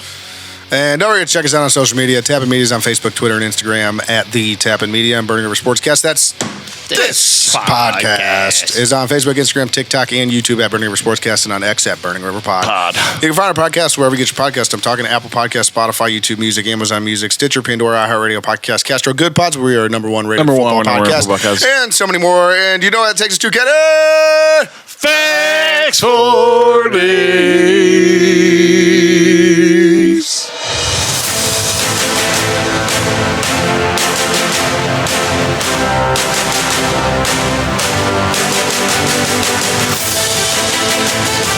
Kenny, what do you got for us? Facts for days. I got some facts for days. We did. I want to hear the facts for days. We did Halloween movies for our Hot 3 this week, so I went with some Halloween movie facts. Ooh. Number 1. Let's hear them. Damien originally had a different name in The Omen. The Omen's another one that I forgot about. That should have been an honorable mention. Oh, yeah. Screenwriter David Seltzer planned to name his Antichrist Domlin. That's a dumb name. After the total obnoxious brat child of a friend, until his wife convinced him that it would be a horrible thing to do to the kid. if Domlin was forever known as the Antichrist. To mention his name's Domlin. Not to mention it would probably end their friendship. Sure. I mean, is it worse than naming him Domlin? I mean, I don't know. He went with Damien after Father Damien, who started the first leper colony in the Hawaiian Islands. Oh, okay. Nice. Number 2. Child's Play was inspired by a real event in 1909. Annabelle? No. Oh, go on. Chucky, Child's Play. Yeah, Annabelle. The newer movies, Annabelle, are after a real... Go on. Child's Play was inspired by a real event in 1909. Key West painter and author Robert Eugene Otto claimed that one of his family's servants placed a voodoo curse on his childhood toy, Robert the doll. Supposedly, the doll would mysteriously move around from room to room, knock furniture over, and conduct conversations with Otto. Robert the doll was left in the attic until Otto's death in 1974. When the new owners moved into the Florida home, the new family also claimed of mysterious activities that would happen in the house connected to the doll. Today, Robert the doll is on display at the Custom House and Old Post Office in Key West, Florida. So he just gave it up. They put him on display. He's like, I guess I'll stop now. Nobody's seen it since. Maybe he moves things around in the Old Post Office. I don't think so. Key West, though, a lot of ghost tours. There's a lot of crazy things that happen in Key West. So. Yeah, apparently Chucky lives there. Most haunted place in Florida, allegedly. Might be the most haunted place in the whole ocean. Maybe. Number 3, Jaws doesn't fully appear in a shot until 1 hour and 21 minutes into the movie.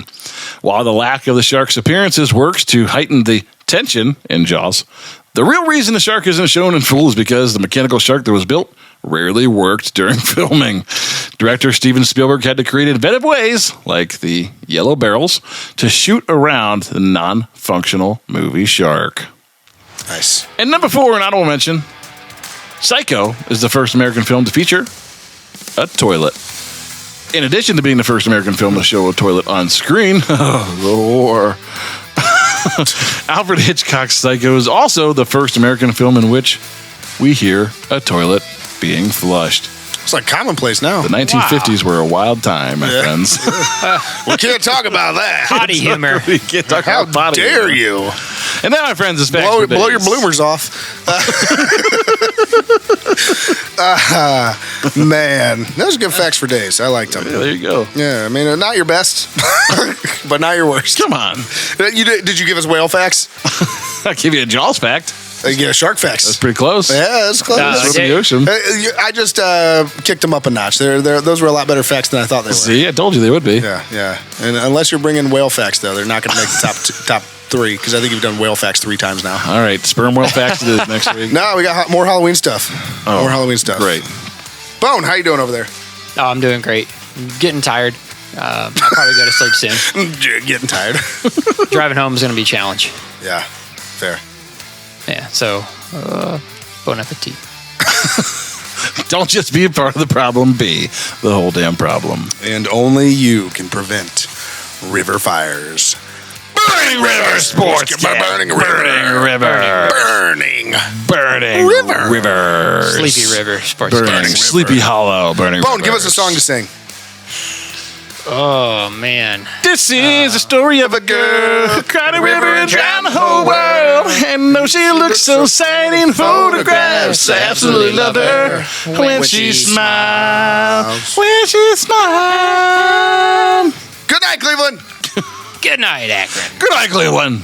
Quiet on set. I now have 2 loves in my life.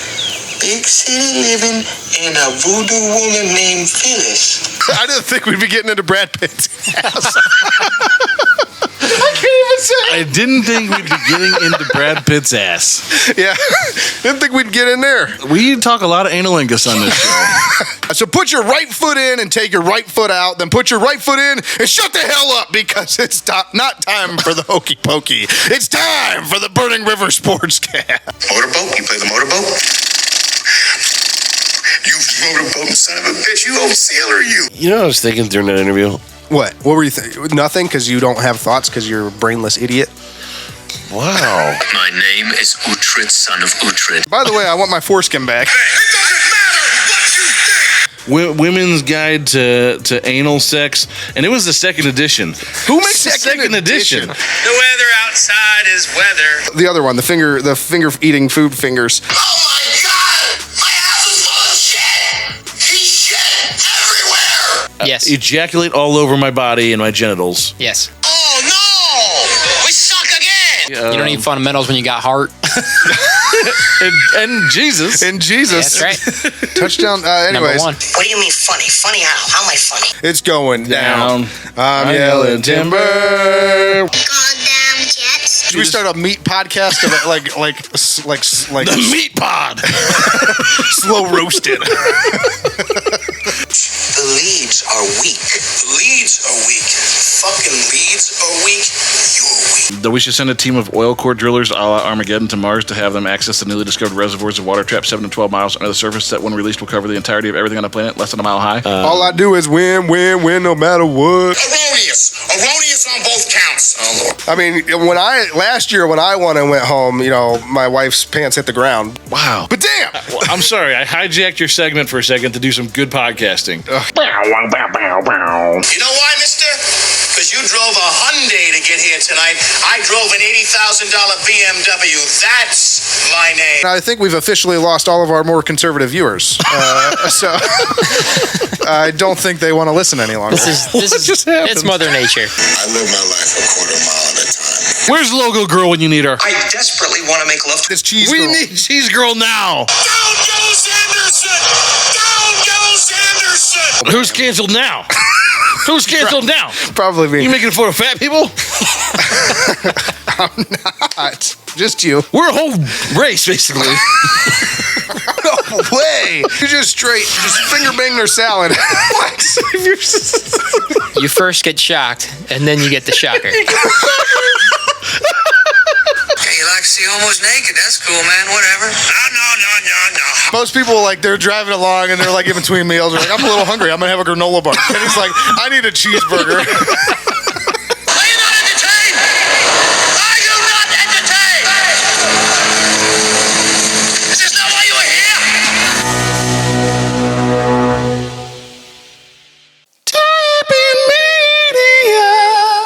Browns fans, come party with Cleveland Browns legends Josh Cribbs, Kevin Mack, and Joe Hayden. True Fan Travel, an official fan experience partner of the Cleveland Browns, is hosting premium trip packages for Browns fans to Las Vegas, New Orleans, Denver, and DC. Everything is taken care of. Flights, hotels, tailgate, game tickets, transportation, food, drinks, everything that's important to Browns fans. Visit truefantravel.com today and reserve your ultimate Browns travel package. That's truefantravel.com. Today's episode was brought to you by Towpath Vodka. Towpath Vodka, an award-winning, ultra-premium, extremely smooth, high-quality vodka. 6 times distilled and made from Midwest corn and Ohio fruit. Clean and crisp, a truly high-quality spirit made right here in Northeast Ohio. Available locally in Northeast Ohio and online in 46 states. Towpath Vodka.